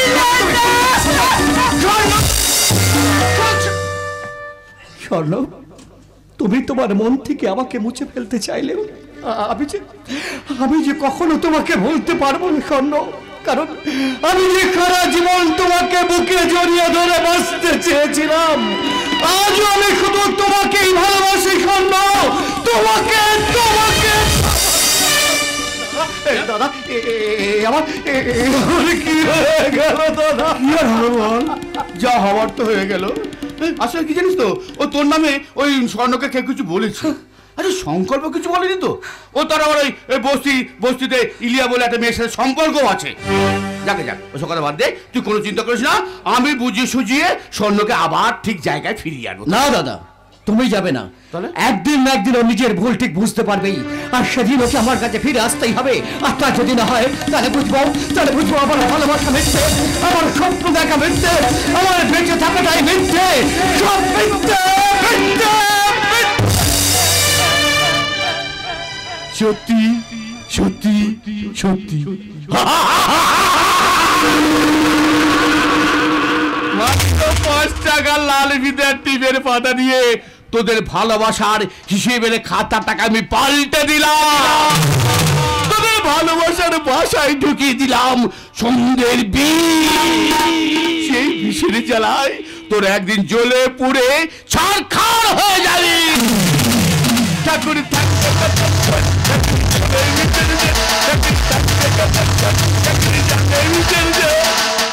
থাকবে শুধু এই মৈদস মন্ডল, ইন্দ্রাণী আর মুখার্জি বাড়ির বিশাল সম্পত্তি।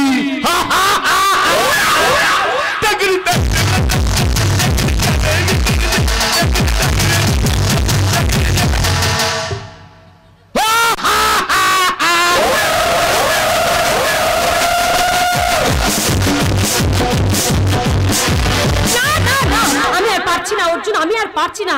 কতদিন এই ভাই পতিতা পলিতে পড়ে থাকতে বলতে পারো? কতদিন মানে খেলা চলবে? যতদিন না তোমাকে বৌমার সম্মান দিয়ে আমি ও বাড়িতে ফিরে নিয়ে যেতে পারছি, যতদিন না মহিত মন্ডল আর সম্রাট সেনের সমস্ত অন্যায় প্রতিবাদ করতে পারছি, ততদিন তাই বলে পতিতা পলিতে পতিতা পলিতে পড়ে থাকলেও তুমি পতিতা নও, তুমি পরিস্থিতির শিকার। কে বিশ্বাস করবে আমার কথা?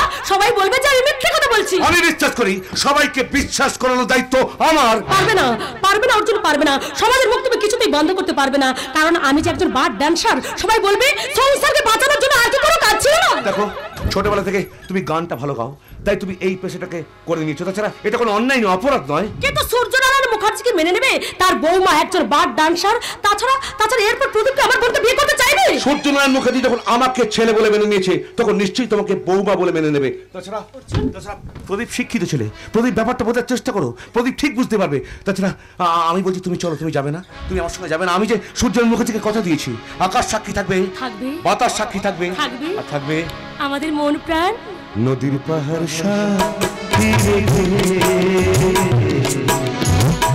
আজ থেকে তোমার নদী পাহাড় সাথী আজ থেকে তোমার ভোলা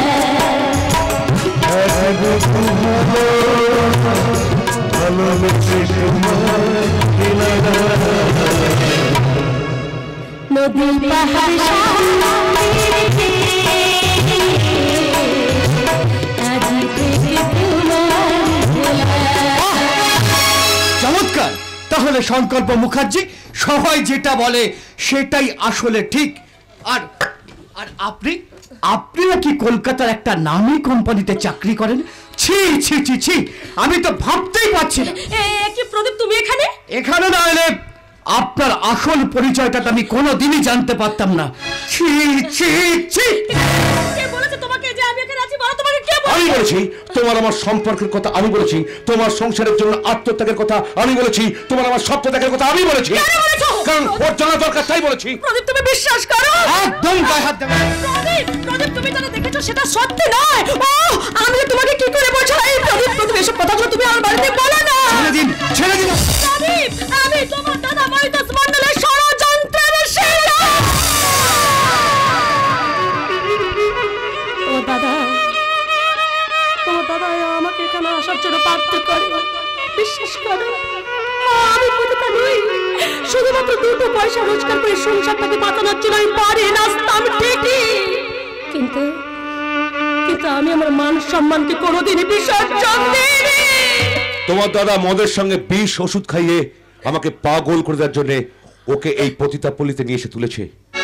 প্রদীপ, প্রদীপ, তুমি একটু বোঝার চেষ্টা করো ভাই। এসব কথাগুলো তুমি আমার বাড়িতে বলো না, তাহলে লজ্জায় ঘেন্নায় আমার কাছে আত্মহত্যা করতে হবে। নাই জানি তুমি আত্মহত্যা করবে না। তাহলে কি করবো আমি? তুমি ভাববে এই সমাজের বিরুদ্ধে গিয়ে এখান থেকে অনেক জন নিয়ে গিয়ে আমি তোমাকে বাঁচাবো। অর্জুনকে একটু বোঝাও না। না, ও বুঝতে চাইছে না। আমি বাঁচতে চাই। এই পরিবারের সবাইকে যে বাঁচাতে চাই, তোমার সঙ্গে স্বামীর বিয়ে দিয়ে আমি তোমাদের সুখে দেখতে চাই। প্রদীপ, তুমি তুমি আমাকে বাঁচাও ভাই, তুমি আমাকে বাঁচাও। আমি তোমার দুটি পায়ে। এ কি করছেন আপনি? এ কি করছেন? বড় দিদি কখনো ছোট ভাইয়ের পায়ে ধরে না। প্রদীপ, আর যদি আপনার মতো আমার একটা দিদি থাকতো, প্রদীপ, যে অসুস্থ বাবার চিকিৎসার জন্য, সংসার চালানোর জন্য বাড়ি গিয়ে নাচতো, বোনের বিয়ে দেওয়ার জন্য আমার দাদা শয়তান মহিতোষ মণ্ডলের ষড়যন্ত্রের শিকার হয়ে এই পতিতা পল্লীতে আশ্রয় নিত,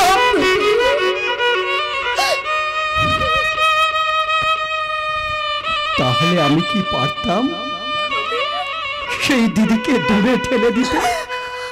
কজন পারে আপনার মতো নিজেকে মতকে ধূপের মতো পুড়িয়ে সকলকে গন্ধ বিলোতে?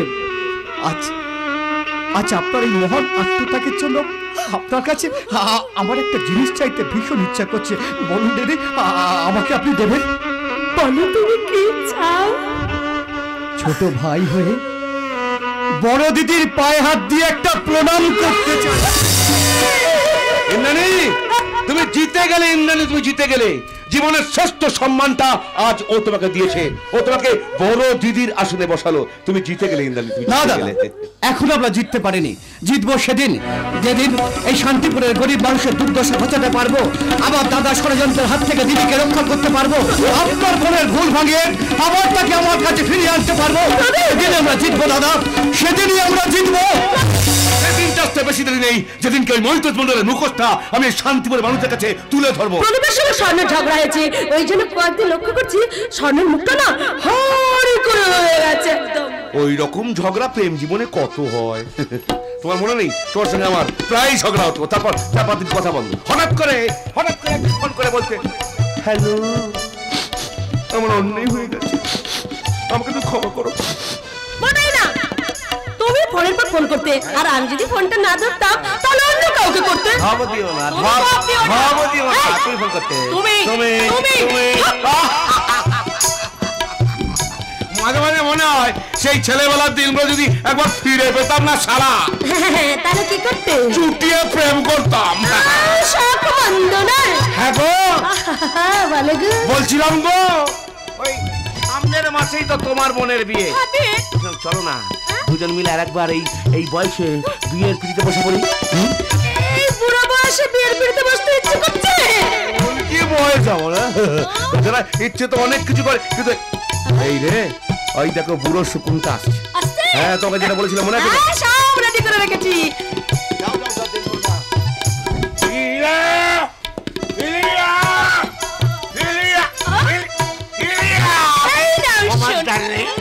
আমি তোমার একবার তো বাবু না শোনা কেন কেন তুমি আমাকে থাকবে, থাকবো নিশ্চয়ই থাকবো। ভালোবাসবে। তুই ওকে জয় ধরেছিস কেন? তুমি এসে গেছে সোনা। কিন্তু তুমি ওকে এভাবে জড়িয়ে ধরেছিস কেন? মাথা মোটার মতো কথা বলো না তো। তুমি তো বলেছিলে ওর সঙ্গে প্রেমের অভিনয় করতে, ওকে আদর করতে, ওকে ভালোবাসতে। আমি যদি ওকে ভালো না বাসি তাহলে এটা খাতে পারতাম।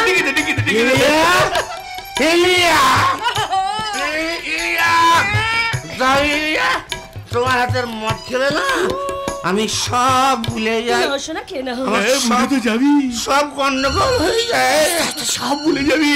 আমার সাথে কাজ হচ্ছে। দেখেছেন বাবু, দেখেছেন? কোন শালা বাবু রে? বলছি আমি তো আর মাত্র বাবু, কোন শালা বাবু? ওই শালা আমার সাথে কাজ হচ্ছে। তুমি কে ভাই? শুধু আছো? এই যে শুধু আছো? তুমি কে ভাই? তোকে চেনা চেনা লাগছে, শুধু আছো? কিন্তু কিছুতেই চিনতে পারছি না কে ভাই? শালা ওর সাথে কাজ হচ্ছে। আরে শুধু আছো? আচ্ছা আমি কে? তুমি সংকল্প? সংকল্প তোর বাবু। আমি অর্জুন, তোর দিকে বোন চালাবো। আমার মাথাটা ঝিনঝিন করছে, আবার ঝনঝনও করছে। খুব ভালো। আরে শোনা, ফুল পাগল করতে কতদিন সময় লাগবে? আরে এত তাড়াতাড়ি হবে না, বেশ কিছুদিন সময় লাগবে। তাছাড়া এত তাড়াতাড়ি করতে গেলে আমরা যদি দুজন ধরা পড়ে যাবো ডার্লিং। আস্তে আস্তে। এই শালা আমার মালের সঙ্গে তো কিচের গুজের গুজের মাল বলছি শালা ঢেমনা তো দেখবে। মারধরও করছে। তুমি তো অনেকদিন এগিয়ে গেছি শোনা। আপনার কথা মতো। তোমার বৌদিকে দিয়ে একটা প্রস্তাব রেখেছিলাম, আমি রাজি আছি। ভালো। আচ্ছা তুমি যে মুখার্জি বাড়ির বৌমা, এই কথাটা তুমি আমাকে আগে বলোনি। যাক শোনো, মনে রেখো ও কিন্তু তোমার স্বামী নয়, স্বামী সেজে এখানে এসেছে। আমি জানি বৈতুষ। ব্যাস এই কথাটা তুমি তোমার শ্বশুরের সামনে গিয়ে বলবে। নিশ্চয়ই বলবো। বাপকে বলবে সারা খরচ। শালা কালি আমি তোকে মুখার্জি বাড়িতে নিয়ে যাবো। আমি যাবো না কোথাও, আমি কোথাও যাবো না। আমি আমার ছোলাকে ছেড়ে কোথাও যাবো না। আমি কিতকিত খেলবো, কিতকিত খেলবো।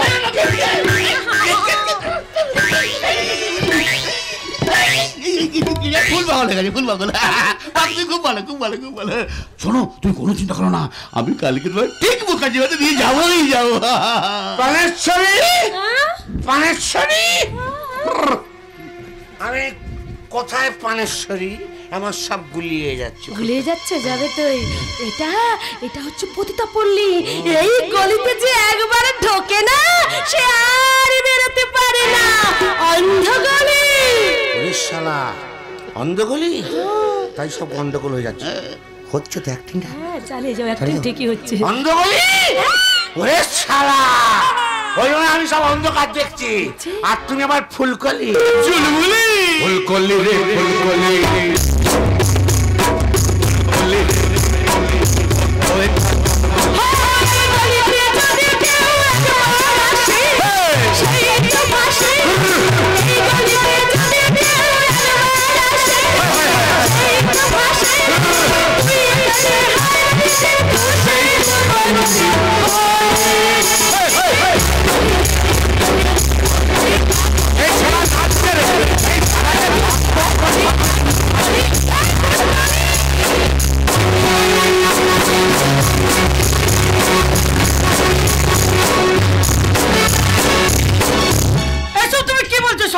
সামনে মাসে 10 তারিখে তোমার বিয়ে, লোকজন আত্মীয় স্বজন সব নিমন্ত্রণ করা হয়ে গেছে, এমনকি বিয়ের বাজারও হয়ে গেছে। গেছে।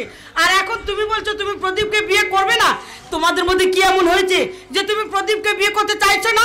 জেনে শুনে আমি বিষপান করতে চাই না বৌদি। তার চেয়ে সারা জীবন আইবুড়ো হয়ে ঘরে বসে থাকবো, তবুও আমি প্রদীপকে বিয়ে করব না। কিন্তু কেন? প্রদীপের আসল চরিত্রটা আমার কাছে ধরা পড়ে গেছে বৌদি। ও একটা মাতাল লম্পট চরিত্র।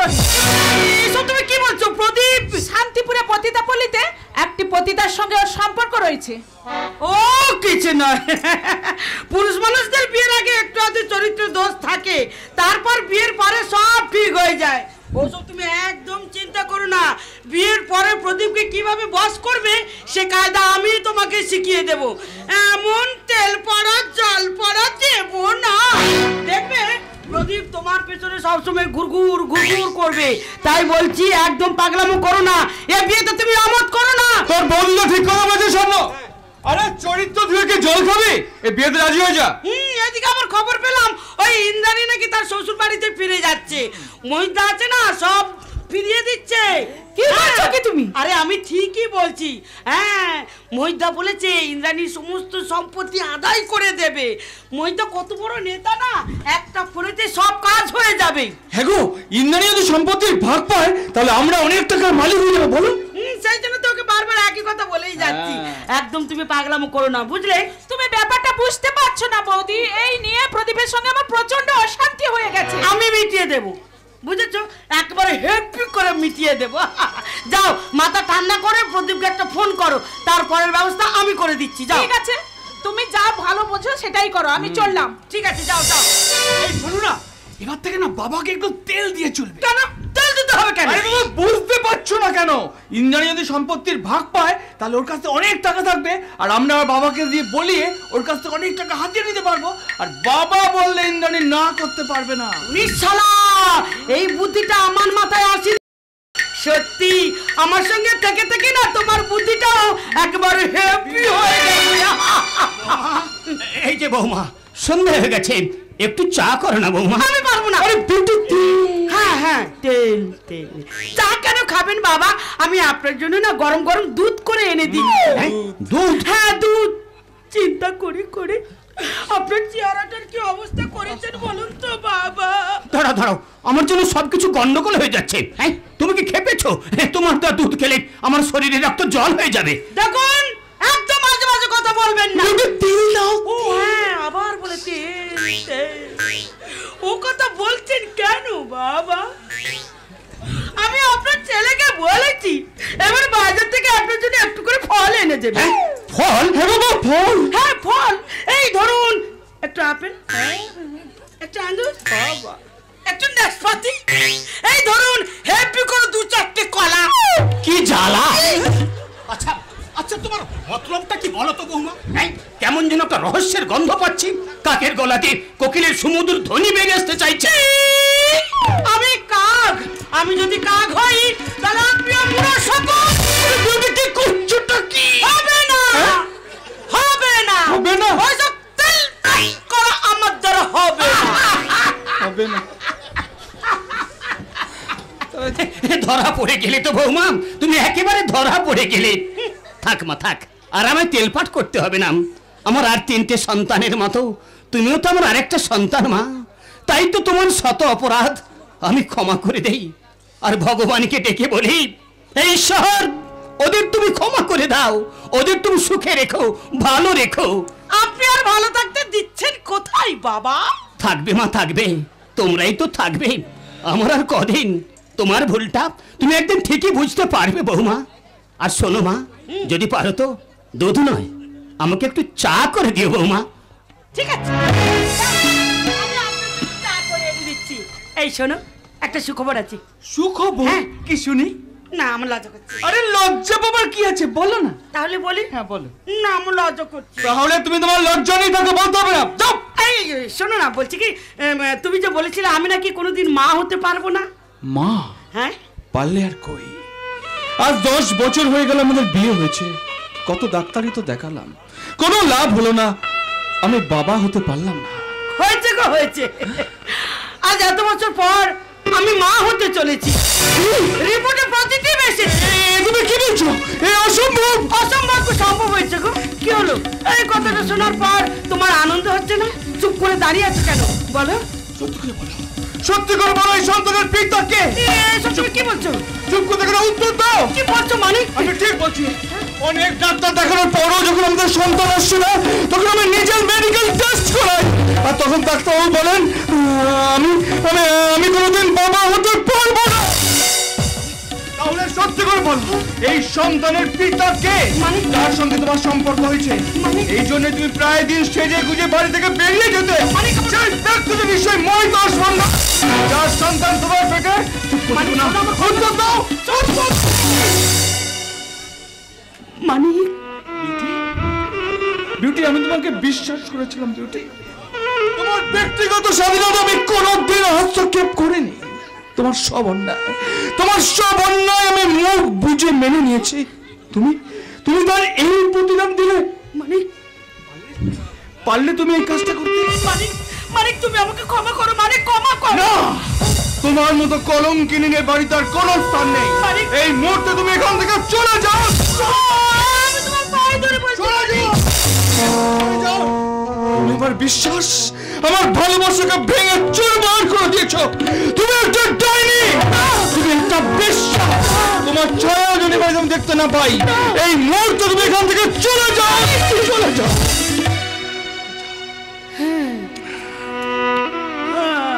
আমি চলে যাবো মানিক, আমি চলে যাব।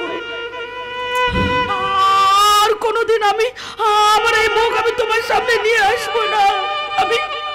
আমি চলে যাব মানিক। কিন্তু কোথায় যাবে? যে তোমার এই সন্তানের পিতা, তার কাছে যাও। আর কোথাও যদি জায়গা না পাও, তাহলে গলায় দড়ি দিয়ে ঝুলে পড়ো।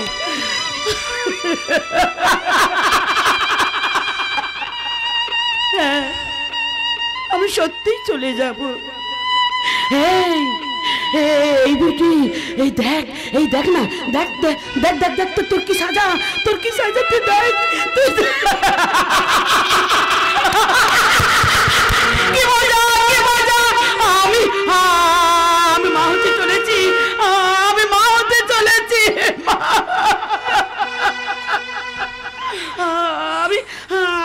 আমি থাকবো না। আমি চলে যাব। দাঁড়াও বৌমা, তুমি কোথাও যাবে না, তুমি এ বাড়িতেই থাকবে। বাবা, পাশের ঘর থেকে আমি তোদের সব কথা শুনেছি মানিক, বৌমাকে তুই ক্ষমা করে দে। এ তুমি কি বলছো বাবা? ঠিকই বলছি। অপর দিকে থুতু ছেটালে সেটা যে নিজের গায়ে পড়ে বাবা। তাছাড়া বৌমার গর্ভে যে বড় হচ্ছে, সে তো কোনো অপরাধ করেনি। কিন্তু সন্তান তো আমার নয়। তাতে কি হয়েছে সেটা তুই জানিস, আর সবাই জানবে ওটা তোরই সন্তান। তুই ওকে তোর নিজের সন্তানের মতো করে মানুষ করবি, তোর পরিচয়ও বড় হবে। আমি দাদু হব। ক্ষমা করে দে মানিক, ক্ষমাই যে মানুষের পরম ধর্ম। বাবা, আপনি আমাকে ক্ষমা করে দিন বাবা। না জেনে না বুঝে আমি আপনার উপর অনেক অন্যায়, অনেক অত্যাচার করেছি। আপনি আমাকে ক্ষমা করুন বাবা। মানুষ মাত্রই ভুল করে, আবার মানুষই তা সংশোধন করে। আর তোমরা তোমাদের সেই ভুলটাকে তোমাদের জীবনের ভুল করে ফুটিয়ে তোলো বৌমা। বাবা, ক্ষমা করে দে মানিক, বৌমাকে তুই ক্ষমা করে দে। বেশ, আমি তোমাকে ক্ষমা করে দিলাম। মানে আজ থেকে তোমার গর্ভের সন্তান আমাদের পরিচয় বড় উঠবে মানিক, উঠবে। তোমার ক্ষমাই আমার জীবনে একমাত্র পাথেয়। তোমার ক্ষমাই যে আমার জীবনের একমাত্র পাথেয়। বাবা, আপনি আমাদের ক্ষমা করে দিন বাবা। ক্ষমা করে দাও বাবা। তুমি আমাদের ক্ষমা করে দাও। তোরা সুখী হ বাবা।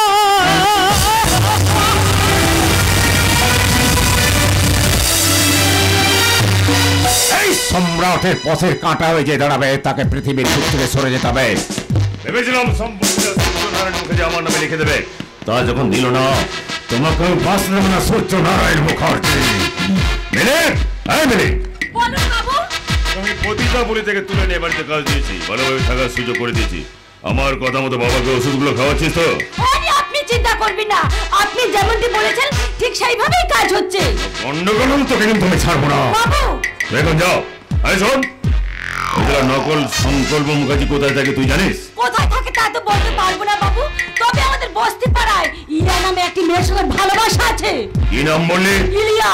ইলিয়া অতীতের আমার ভালোবাসা। সব খোঁজ রাখবি, সবসময় আমাকে খবর দিবি, বুঝলি? দেখুন যাও। ঠিক আছে বাবু। ইলিয়া মেয়েটা কে?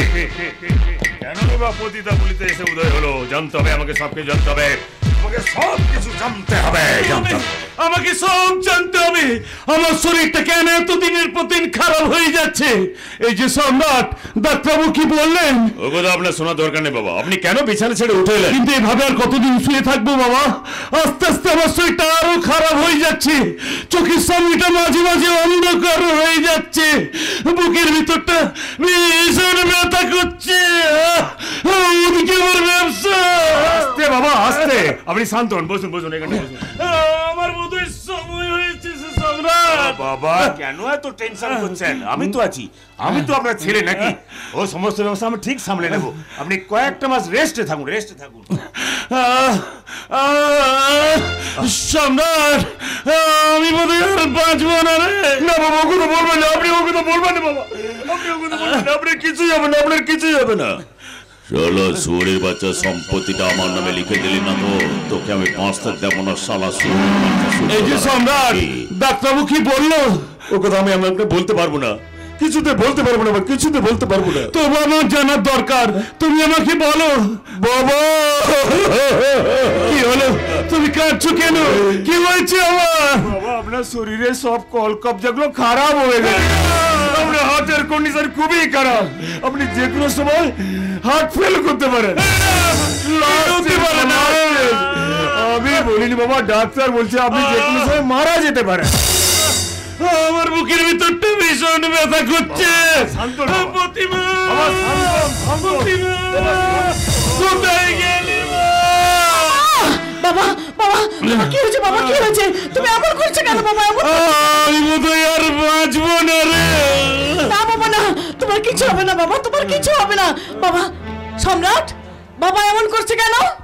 ডাক্তার যে কথা বলেছে সে কথা তোমার বাবাকে আমি শোনাতে চাইনি, কিন্তু তোমার বাবা জোর করে শুনতে চাইলো, আর সেই কথা শুনে তোমার বাবা অসুস্থ হয়ে পড়লো। তোমার বাবার বেশি দিন বাঁচবে না প্রতিভা, ডাক্তার বলেছে কোনোদিন বাঁচবে না। বিশ্বাস করি না, আমি তোমার কথা বিশ্বাস করি না। তুমি আমাকে সব মিথ্যে কথা বলছো, সব মিথ্যে। আমি বলছি শোনো, মিথ্যে, সমস্ত কথা মিথ্যে। আজ তোমার জন্য যন্ত্রণা সহ্য করে করে আজ আমার বাবার এই অবস্থা হয়েছে, কিন্তু আমার বাবার যদি কিছু হয়ে যায় আমি তোমাকে ছাড়বো না সম্রাট, আমি তোমাকে জেল খাটাবো।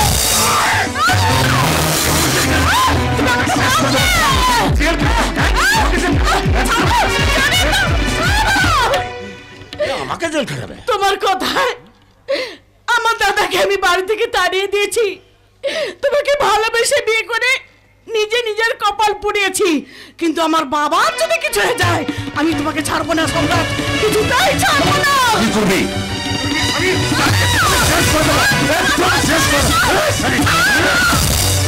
তোমাকে খুন করে আমি জেলে যাব। তুমি কোথায় দাদা? ফিরে এসো দাদা, তুমি ফিরে এসো। আমি এসেছি বোন, আমি এসেছি।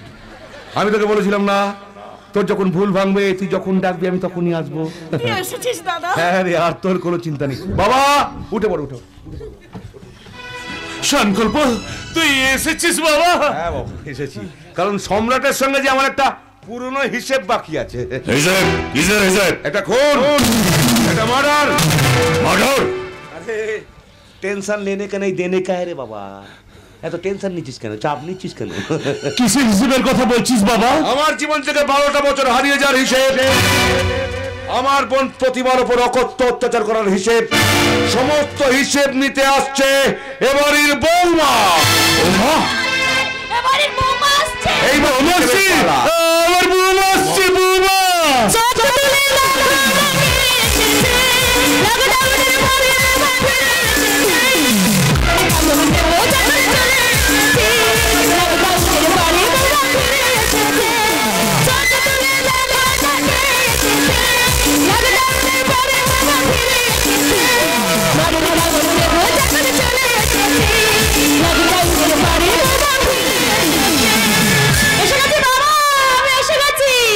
এসেছে মা? সেই 12 বছর আগে মাত্র কটা দিনের জন্য এসেছিলে মা? এখন থেকে এখানেই থাকবো বাবা, বাকি জীবনটা না আপনার পায়ের তলায় বসে কাটিয়ে দেবো বাবা। কেমন আছো প্রতিমা? আগে ভালো ছিলাম না, এখন তুমি ফিরে এসেছো, এবার আমরা সবাই ভালো থাকবো। আচ্ছা, আপনি তো এ বাড়ির বৌমা। আচ্ছা বলুন তো, এই কি আপনার স্বামী, মানে সংকল্প মুখার্জি? সম্রাট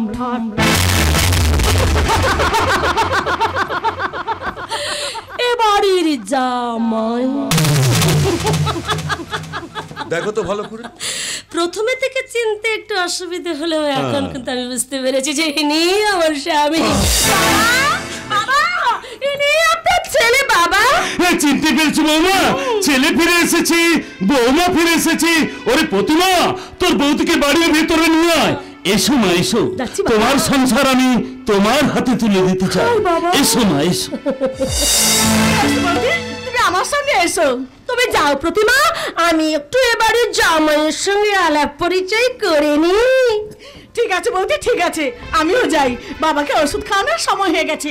মিলি, তুইও আমার সঙ্গে চলে আয়। চলো বৌদি। আরে কোথায় যাচ্ছে সম্রাট? আহা, দাঁড়াও না, অত লজ্জা পাবার কি আছে? যতই হোক তুমি তো এবারে জামাই, পালিয়ে যাচ্ছ কেন? পালাবো কেন? সম্রাট আমার নাম। জানি তো, আমি জানি তো তোমার নাম সম্রাট, কিন্তু আজ যে আমার প্রত্যেকটা প্রশ্নের জবাব দিতে হবে। জবাব? হ্যাঁ, জবাব। আমার স্বামীকে দীঘায় ডেকে নিয়ে গিয়ে তুমি আর মৈতস মণ্ডল মিলে তাকে খুন করার চেষ্টা, আমার শ্বশুর মশাইকে বিষ ঔষধ খাইয়ে তার সব সম্পত্তি দখল করার চেষ্টা, প্রতিমার উপর অকথ্য অত্যাচার করে। কে বলেছে? কে বলেছে এসব কথা? আমি বলেছি, এবং তার সব প্রমাণ আমি জোগাড় করেছি। তোমার সব খেলা শেষ সম্রাট। জয় তোমার অনিবার্য সম্রাট।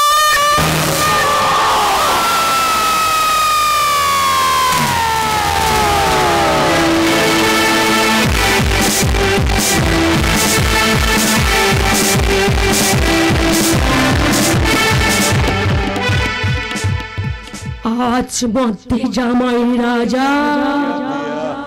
रिलैक्स रिलैक्स, मैं तेरा भाभी हूँ ना।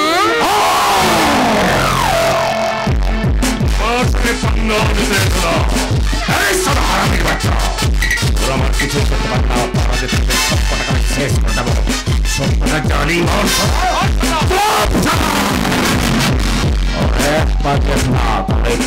একটা গুলিতে ওদের মাথার কুকুরগুলো মুড়িয়ে দেবো। এই সম্রাটের সঙ্গে পাঙ্গা আনতে শোনা, তোদের আমি 2 দিন সময় দিলাম, যেখান থেকে এসেছে সেখানেই ফিরে যাও, তা নাহলে তোদের সব কটা আমি শেষ করে রাখিস। মাত্র 2 দিন। ছাড়বো না তোকে আর মৈতসকে, আমি কিছুতেই ছাড়বো না। তোদের জন্য এতগুলো বছর নষ্ট হয়ে গেছে, তোদের জন্য মনে প্রতিটা পরিবেশে উঠতে হয়েছে, তাই তোদেরকে আমি কিছুতেই ছাড়বো। ওই দায়িত্বটা তুমি আমার উপর ছেড়ে দাও, তারপর আমার বিদায় নেবার পালা। ছুটি? হ্যাঁ, ছুটি। আমি সূর্যনারায়ণ মুখার্জিকে কথা দিয়েছিলাম তার বৌমাকে আমি বাড়িতে ফিরে নিয়ে আসবো। প্রথম দায়িত্বটা আমি পালন করেছি, আর একটা কাজ বাকি। ওই মৈতস মণ্ডল আর সম্রাট সেনকে খুব শীঘ্রই আমি আইনের হাতে তুলে দেবো। তারপর আমার ছুটি। আচ্ছা, একটু পরিষ্কার করে বলো তো কি বলতে চাইছো? আমি এখান থেকে চলে যাব। তাহলে কেন তুমি আমার জীবনে এলে? কেন আমার মরে যাওয়া মনটাকে তুমি তোমার ভালোবাসা দিয়ে জাগিয়ে তুলে বলো কেন? একটা কথা তুমি বলবে না, শুধুমাত্র তোমাকে কাছে পাবো বলে তোমার ভালোবাসার টানে মুখার্জি বাড়িতে ছুটে এসেছি। কোনো দরকার ছিল না আমার, তবে তাই মনে করবো শুধুমাত্র সংসারের দায়িত্ব কর্তব্য পালন করতে গিয়ে এতদিন ধরে তুমি আমার সঙ্গে অভিনয় করেছি। আমি কি করবো বলতে পারো? কি করবো আমি? একদিকে আমার ভালোবাসা তুমি, আরেকদিকে এই মুখার্জি বাড়ির সম্মান, এবারে বৌমা তুমি। আমি সূর্যনারায়ণ মুখার্জির কাছে কি জবাব দেবো বলতে পারো? না, আমি থাকবো না, আমি চলে যাবো। আমার কিচ্ছু বলার নেই, আমার কিচ্ছু বলার নেই। দাঁড়াও, তোমাকে কিছু বলতে হবে না, যা বলার আমি বলছি। আমি ওকে সংকল্প খুনের তদন্তের কাজটা দিয়েছিলাম। হ্যাঁ, আর যে ট্রেনেতে যে মহান মানুষটার সঙ্গে আমার দেখা হয়েছিল তিনি হচ্ছেন এই কাকাবাবু। আমি হয়েছি special branch of investigation officer Arjun Roy. এত বছর ধরে আমি সংকল্প মুখার্জির চরিত্র নিয়ে রিসার্চ করেছি এবং এই সমস্ত কাজে আমাকে সাহায্য করেছে এই কাকাবাবু। আমি জানতে পেরেছি ওই মৈতোষ মণ্ডল আর সম্রাট সেন মিলে দীঘার একটা হোটেলে নিয়ে গিয়ে সংকল্পকে খুন করেছে। খুব শীঘ্রই আমি ওদের অ্যারেস্ট করব। আর যাকে অ্যারেস্ট করে নিয়ে এলি তার কি হবে? আমার বৌমা, যাকে আমি আমার সম্পত্তির ভাগ বুঝিয়ে দেওয়ার জন্য বাড়িতে নিয়ে আসতে বলছিলাম, আজ আমার ছেলের জন্য জীবনটা নষ্ট হয়ে যাচ্ছে। অষ্টমঙ্গলার পর দিন যাকে সবকিছু হারাতে হয়েছে, আমি আমার বৌমাকে সবকিছু ফিরিয়ে দিতে চাই। কাকাবাবু? কাকাবাবু নয়, এতদিন যা বলে ডেকে এসেছিস সেই বাবা বলে ডাক না রে। বাবা? ব্যাস, আর আমার কোনো চিন্তা নেই। বৌমাকে যখন ফিরিয়ে দিচ্ছিস, আর তো আমি তোকে যেতে দেব না, তাই আমি আমার বৌমাকে তোর হাতে তুলে দিলাম। বাবা, আপনার বৌমা হবার সব অধিকারটুকু আমি হারিয়ে ফেলেছি বাবা। আপনি আমাকে ফিরিয়ে আনার জন্য আমাদের বাড়িতে গিয়েছিলেন, কিন্তু আমি আপনাকে ভুল বুঝে অপেক্ষা করে ফিরিয়ে দিয়েছিলাম। আপনার ছেলের বাসে তোর সিঁদুর আমি মুছে ফেলেছি বাবা। আবার তুমি সিঁদুর পরবে বৌমা, আমি তোমাকে সেই অধিকার ফিরিয়ে দেব। বাবা, আপনি আমাকে ক্ষমা করে দিন বাবা, আপনি আমাকে ক্ষমা করে। বৌমা ওঠো, আমারই তো তোমার কাছে ক্ষমা চাওয়া উচিত। আজ আমারই ভুলের জন্য তোমার জীবনের সবকিছু হারিয়ে গেছি। তাই বলছি মা, আমার ছেলে সংকল্পর জায়গায় তুমি অর্জুনকে বসাও। তোমরা সুখী হও মা, তোমরা সুখী হও। সুখী আমি সেদিনই হব বাবা, যেদিন আপনার ছেলে সংকল্প খুনের প্রতিশোধ নিতে পারবো। ওই মৈতোষ মণ্ডল আর সম্রাটকে আমি কিছুতেই ছাড়বো না। আজ থেকে আমি নতুন খেলায় মেতে উঠবো। তবে খুব সাবধান, ওই মৈতোষ মণ্ডল সাংঘাতিক শয়তান। জানি বাবা, সেজন্যই তো আপনাকে আমাদের সঙ্গে থাকতে হবে। কিন্তু কোনো কিন্তু নয় বাবা, আমি যখন আছি তোমার চিন্তা করার কিচ্ছু নেই। তুমি যাও বাবা, বিশ্রাম করতে যাও। ঠিক আছে, আমি যাচ্ছি, তবে খুব সাবধান। মৈতোষ মণ্ডল, এবার দেখ তোর আমি কি অবস্থা করি। কি করবে ঠিক করলে? বিয়ে? না না, এই মারাত্মক খেলায় আমি তোমাকে মেতে উঠতে দেবো না। তুমি আমার কোনো কাজে বাধা দেবে না। খুন করবো, ধ্বংস করবো ওই মৈতোষ মণ্ডলকে। আমি মৈতোষ মণ্ডলকে খুন করার আগে তোমাকে যে আরেকজনকে খুন করতে হবে, ওই সম্রাট সেনকে। পারবে তাকে খুন করতে? পারবো না কেন? সম্রাট তো জেনে শুনে না এতগুলো বছর নষ্ট করেছে, তাই ওকে আমি কিছুতেই ছাড়বো না। আমার প্রতিহিংসার আগুনে ও কিছুতেই রেহাই পাবে না। তারপর সূর্যনারায়ণ মুখার্জির কাছে কি জবাব দেবে, যে মানুষটা এতগুলো বছর পর তোমাকে বৌমা বলে মেনে নিল? পারবে প্রতিমার কাছে মুখ দেখাতে পারবে? ব্যাস হয়ে গেল আর কি। তার মানে আমি হাত পা গুটিয়ে ঘরের মধ্যে চুপচাপ বসে থাকি, আর আমি তোমার বউ হয়ে তোমাদের জন্য ভালো মন্দ রান্না করি, আর ওই শ্বশুর মশাইকে খাই। তার মানে খুন তুমি করবে? তাহলে হয়ে গেল, এতগুলো বছর পর তোমাকে ফিরে পেও আবার হারাতে হবে। তাহলে কি করবো আমি বলো? আপাতত তুমি ধরে ফেলেছো আমি নকল সংকল্প মুখার্জি। হ্যাঁ, আমি পালিয়ে গেছি, তারপরই হবে। তুই যেটা বলে কি হবে? মৈতোষ মণ্ডলের সঙ্গে হবে আমার বিয়ে।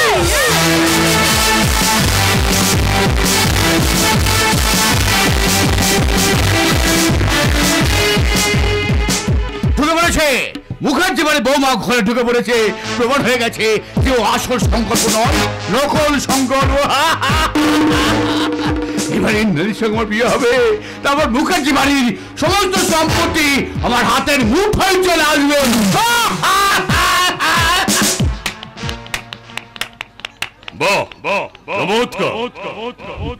ইন্দ্রাণীকে আপনি ও বাড়িতে পাঠিয়েছেন, তাই ইন্দ্রাণী নকল সংকল্পকে আসল স্বামী বলে মেনে নিল।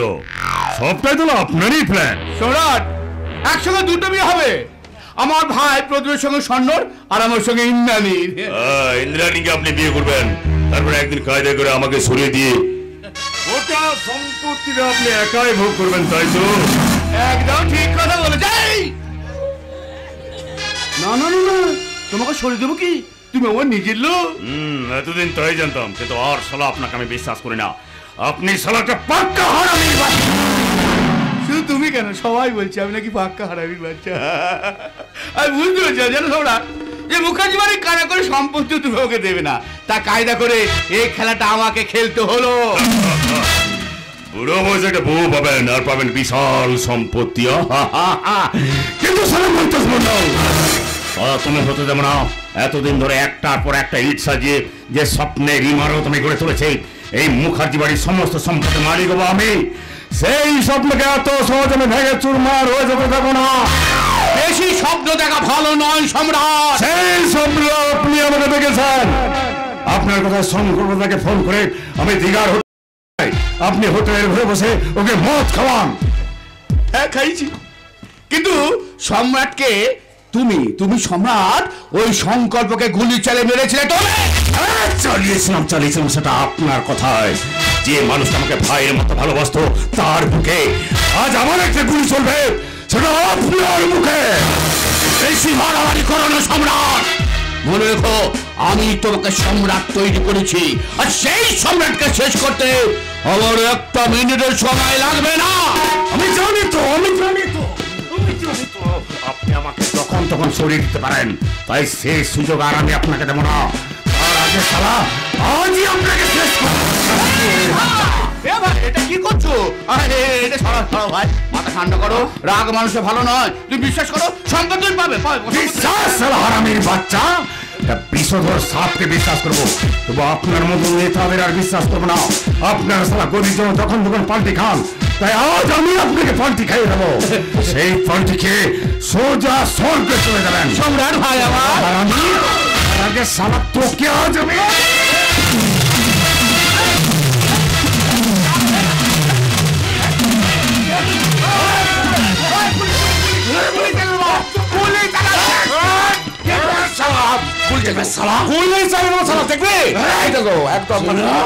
মাথা ঠান্ডা আমি চালা গুলি চালিয়ে দেবো। বাবু আপনি জানতো ওর ব্যবস্থা আমি করছি। আচ্ছা তুমি কে ভাই? আমি এর আগে তো তোমাকে এখানে কখনো দেখিনি। আসলে কি জানেন বাবু, ওই আপনার ভাই যে অফিসে কাম করে না, সেই অফিসে আমি দারোয়ান, পাহারা দিই। ওই আপনার ভাইয়ের সঙ্গে দরকার ছিল, দেখা করতে আসছিলাম। ভাই সে থেকে এই পোলাটা আপনার ধরে মারছে, এত ক্ষমতা ওর, আপনার গায়ে হাত। তোর হাত আমি কেটে নেবো।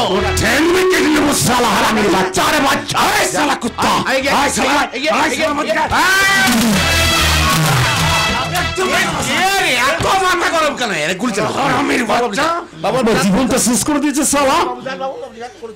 ঠিক আছে, ওরে আমি থানায় দেওয়ার ব্যবস্থা করে আমি থানায় ফোন করছি। দেখো যেন পালাতে না পারে। এই ঘুরঘুরে দারুণ হাত থেকে পালাবে, একটা সুজ গলতে দিন আমি। আপনি জান বাবু, কোনো চিন্তা করুন। শোনো, এবার থেকে তোমাকে আর দারোয়ানের চাকরি করতে হবে না।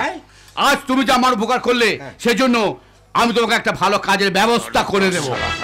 আমি আপনার ব্যবস্থা কইরা দিব। তার মানে সামনে তো ইলেকশন আসছে, ভোট আছে তো, আপনি যাতে জিততে পারেন তার ব্যবস্থা কইরা দিব। যা চলে সম্রাট, জেলে যাওয়ার জন্য তৈরি হও। Attempt to murder. শালা কুত্তার বাচ্চা,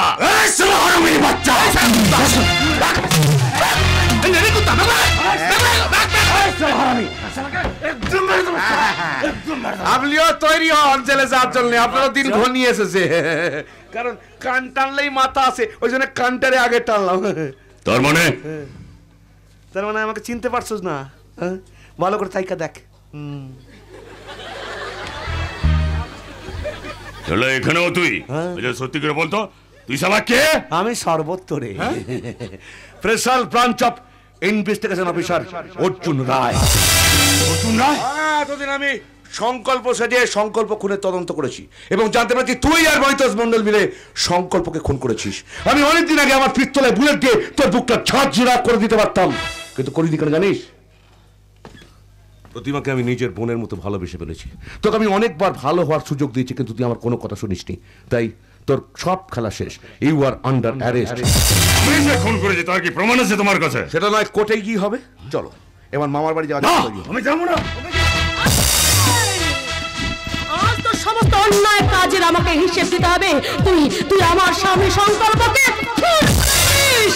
আমার শ্বশুর মশাইকে বিষ ঔষধ খাইয়ে তার সব সম্পত্তি দখল করা, তাই তোকে আমি কিছুতেই ছাড়বো না। না, আমি শান্ত হব না। আমি সাইক্লোন হয়ে ওর উপর ঝাঁপিয়ে পড়বো। তাছাড়া এই সমস্ত সমাজ বিরোধীর না বেঁচে থাকার কোনো অধিকার নেই। তাছাড়া এদেরকে জেলেও বেশি দিন আটকে রাখতে পারবে না। কোনো না কোনো অজুহাতে কোনো না কোনো রাজনীতি নেতার সাজেরা ঠিক জেল থেকে বেরিয়ে আসবে, এসে আবার সাধারণ মানুষের ক্ষতি করবে। তাই ওদের একমাত্র শাস্তি হলো আইন তুমি নিজের হাতে তুলে নিও না। আমি বলছি তুমি শান্ত হও। একটা শর্তে ওকে আমি ক্ষমা করে দিতে পারি। আমি জানি প্রতিমা সম্রাটকে নিঃসন্দেহে খুব ভালোবাসে, তাই সমস্ত লোভ লালসা হিংসা ভুলে গিয়ে প্রতিমাকে নিয়ে নতুন করে জীবন শুরু করতে হবে। ভালো, তুমি রাজি কিনা? তাহলে কি আপনি আমাকে বাঁচাতে পারবেন? যে অন্যায় যে অপরাধ আমি করেছি তার শাস্তি আমাকে ভোগ করতেই হবে, হয়তো ফাঁসি, নাহলে সারা জীবনের জন্য কারাদণ্ড ভোগ করতে হবে, কারণ আমি যে আইনের চোখে অপরাধী।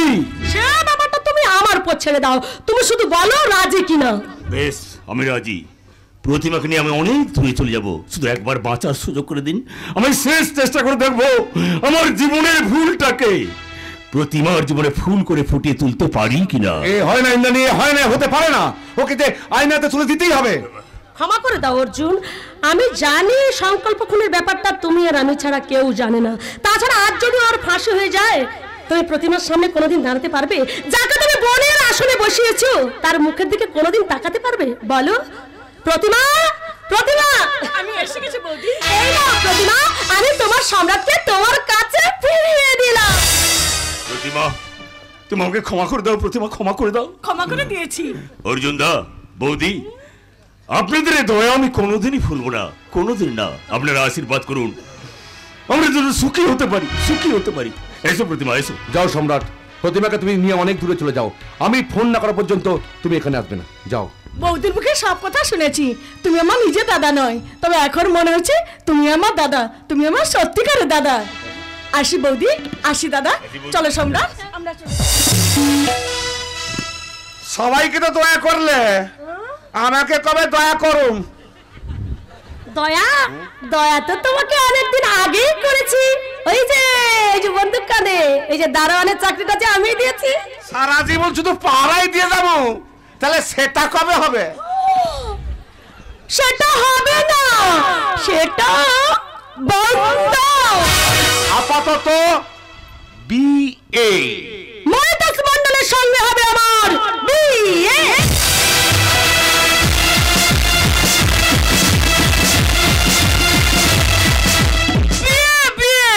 আজ আমার ছোট ননদের বিয়ে, এতদিনে ওদের ভুল বোঝাবুঝির অবসান হয়েছে।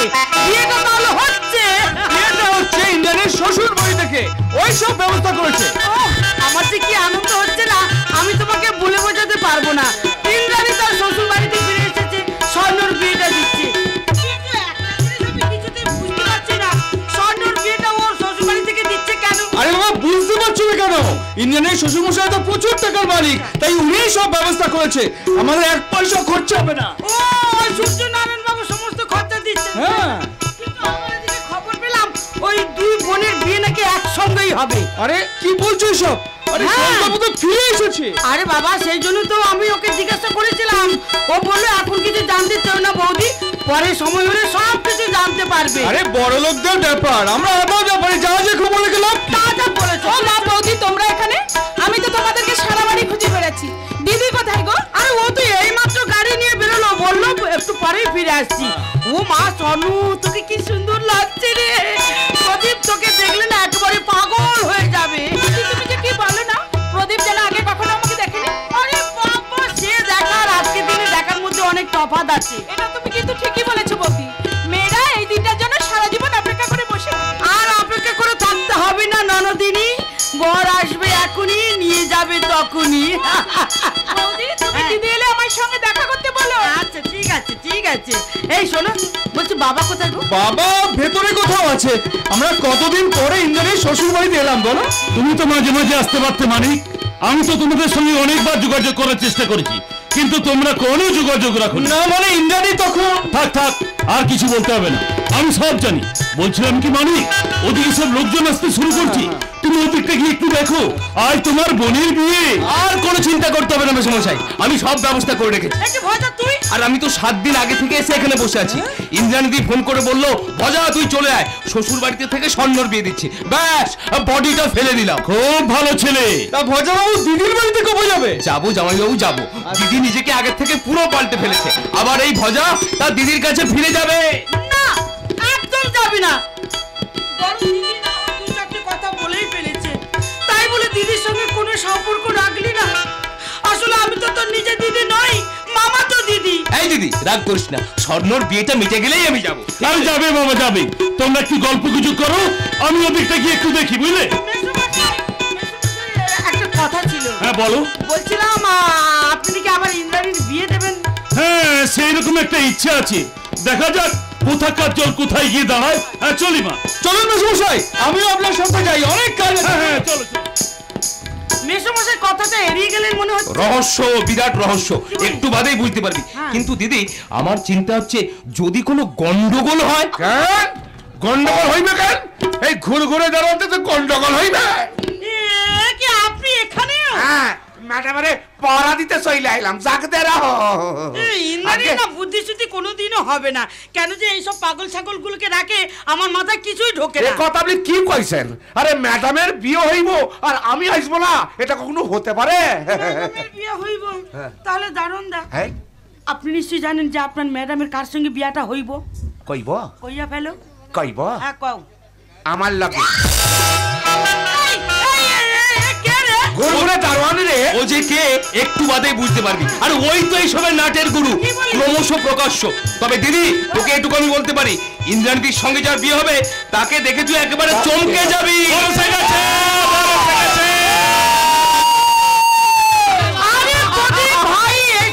আরে বৌদি একদম ব্যস্ত হবেন না, আমি তো এবারেরই ছেলে। এই ভয়টা নিয়ে যা। চলে এলাম। ও বাবা আপনি এখানে? হ্যাঁ ইন্দিরা আমাকে ফোন করে বললো যে আজ আমাকে বিয়ে করবে, তাই চলে এলাম। তা ভাই দুজনকে বর বেটি কেমন মানিয়ে দিব? দাদা আমি তো ভাবতেই পারছি না তুমি এই মানুষের বিয়ে করবে। ইন্দ্রাণী আপনাকে বিয়ে করার জন্য এখানে ডেকেছে। ওরে বাবা আমার মাথা ঘুরছে, আমি আর দাঁড়াতে পারছি না। আরে সূর্যনারায়ণ বাবু তো বিয়েতে মত দিয়েছেন। আরে কেন মত দেবেন না? ওটা তো নকল সংকল্প মুখার্জি ছিল। আমার দাদার ইন্দ্রাণী দিবি না সেটা প্রমাণ করে দিয়েছে। কোথায় কোথায় সেই জালিয়াতটা কোথায়? ওটাই আমার ভয়ে পালিয়েছে। আরে ও দারোয়ান দা, আপনি একটু চুপ করুন। জানতে রো। ওই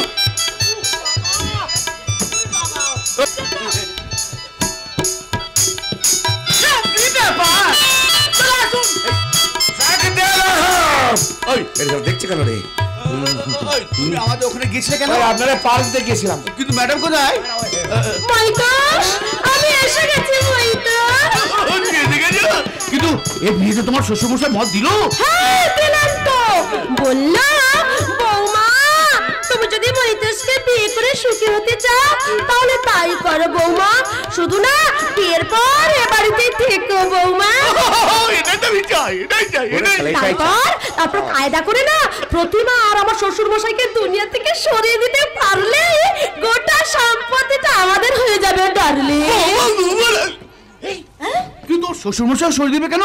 আরে কে শ্বশুর মশাই? উনার জন্য তো ওর এতগুলো বছর নষ্ট হয়ে গেছে, তাই আমি ওর জীবনটা একদম নষ্ট করে দেব। শুধু তুমি আমার পাশে থেকো মৈতোষ। তোমার কথা শুনি না জীবনে আনন্দ না আসছে। কাছে সাইকেল, কাছে সাইকেল। এসো না না তুমি নাচবে কেন শোনো? আমি তো তোমাকে নাচাবো বললে।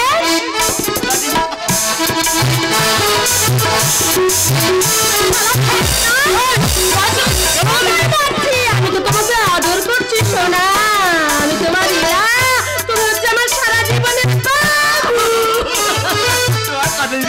বাবু। জড়িয়ে তো দিচ্ছি জড়িয়ে ধরে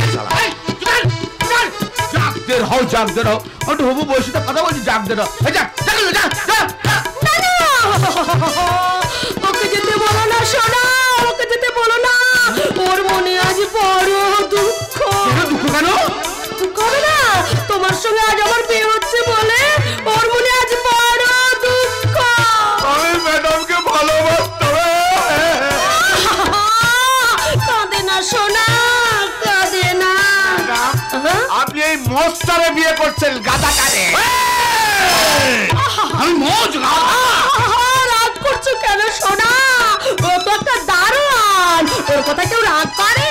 আজ তোমার সঙ্গে আমার বিয়ে হচ্ছে বলে না ও এই জন্য এত রাগ হয়েছে সোনা। সারা ত্যাগ হয়ে যাবে একটু বাকি। তুমি যখন বলছো আর রাগ করবো না। হ্যাঁ রাগ করতে হবে না, আর কিছুক্ষণ বাদেই তো আমাদের চার হাত।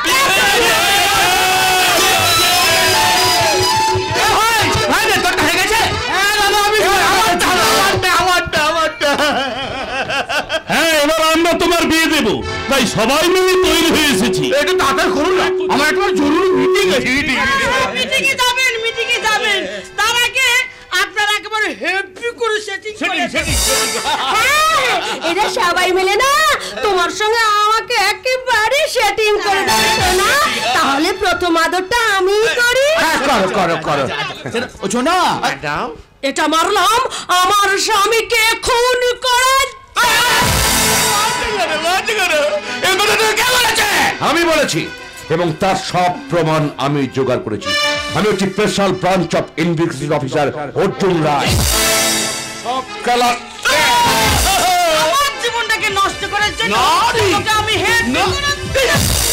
তোদের জন্য এতগুলো বছর নষ্ট হয়ে গেছে। তোদের জন্য আমাকে এই কথাটা বলে দেখি। ভাই আমাকে মাঝা রে ভাই, কিছু করার নেই দাদা। এদিন তোমাকে কত করে বারণ করেছিলাম, তুমি আমার কথা করোনি। এই চালিয়ে যাও, চালিয়ে। এবার তোকে কে বাঁচাবে? এই শান্তিপুরের মানুষের প্রতি অনেক অত্যাচার করছে। এই, মার! আইন আপনারা কেউ নিজের হাতে তুলে নেবেন না। অফিসার, যান, নিয়ে যান ওটাকে। মহিতোষ মন্ডল, এবার দাঁড়িয়ে দেখ সত্যিকারের বিয়ে কাকে বলে। দাও অর্জুন, ইন্দ্রাণীর স্মৃতিতে সিঁদুরটা পরিয়ে দাও। দাও অর্জুন, আমার বৌমার স্মৃতিতে সিঁদুর পরিয়ে দাও। আর কোনো চিন্তা নেই, লকডাউন উঠে গেছে।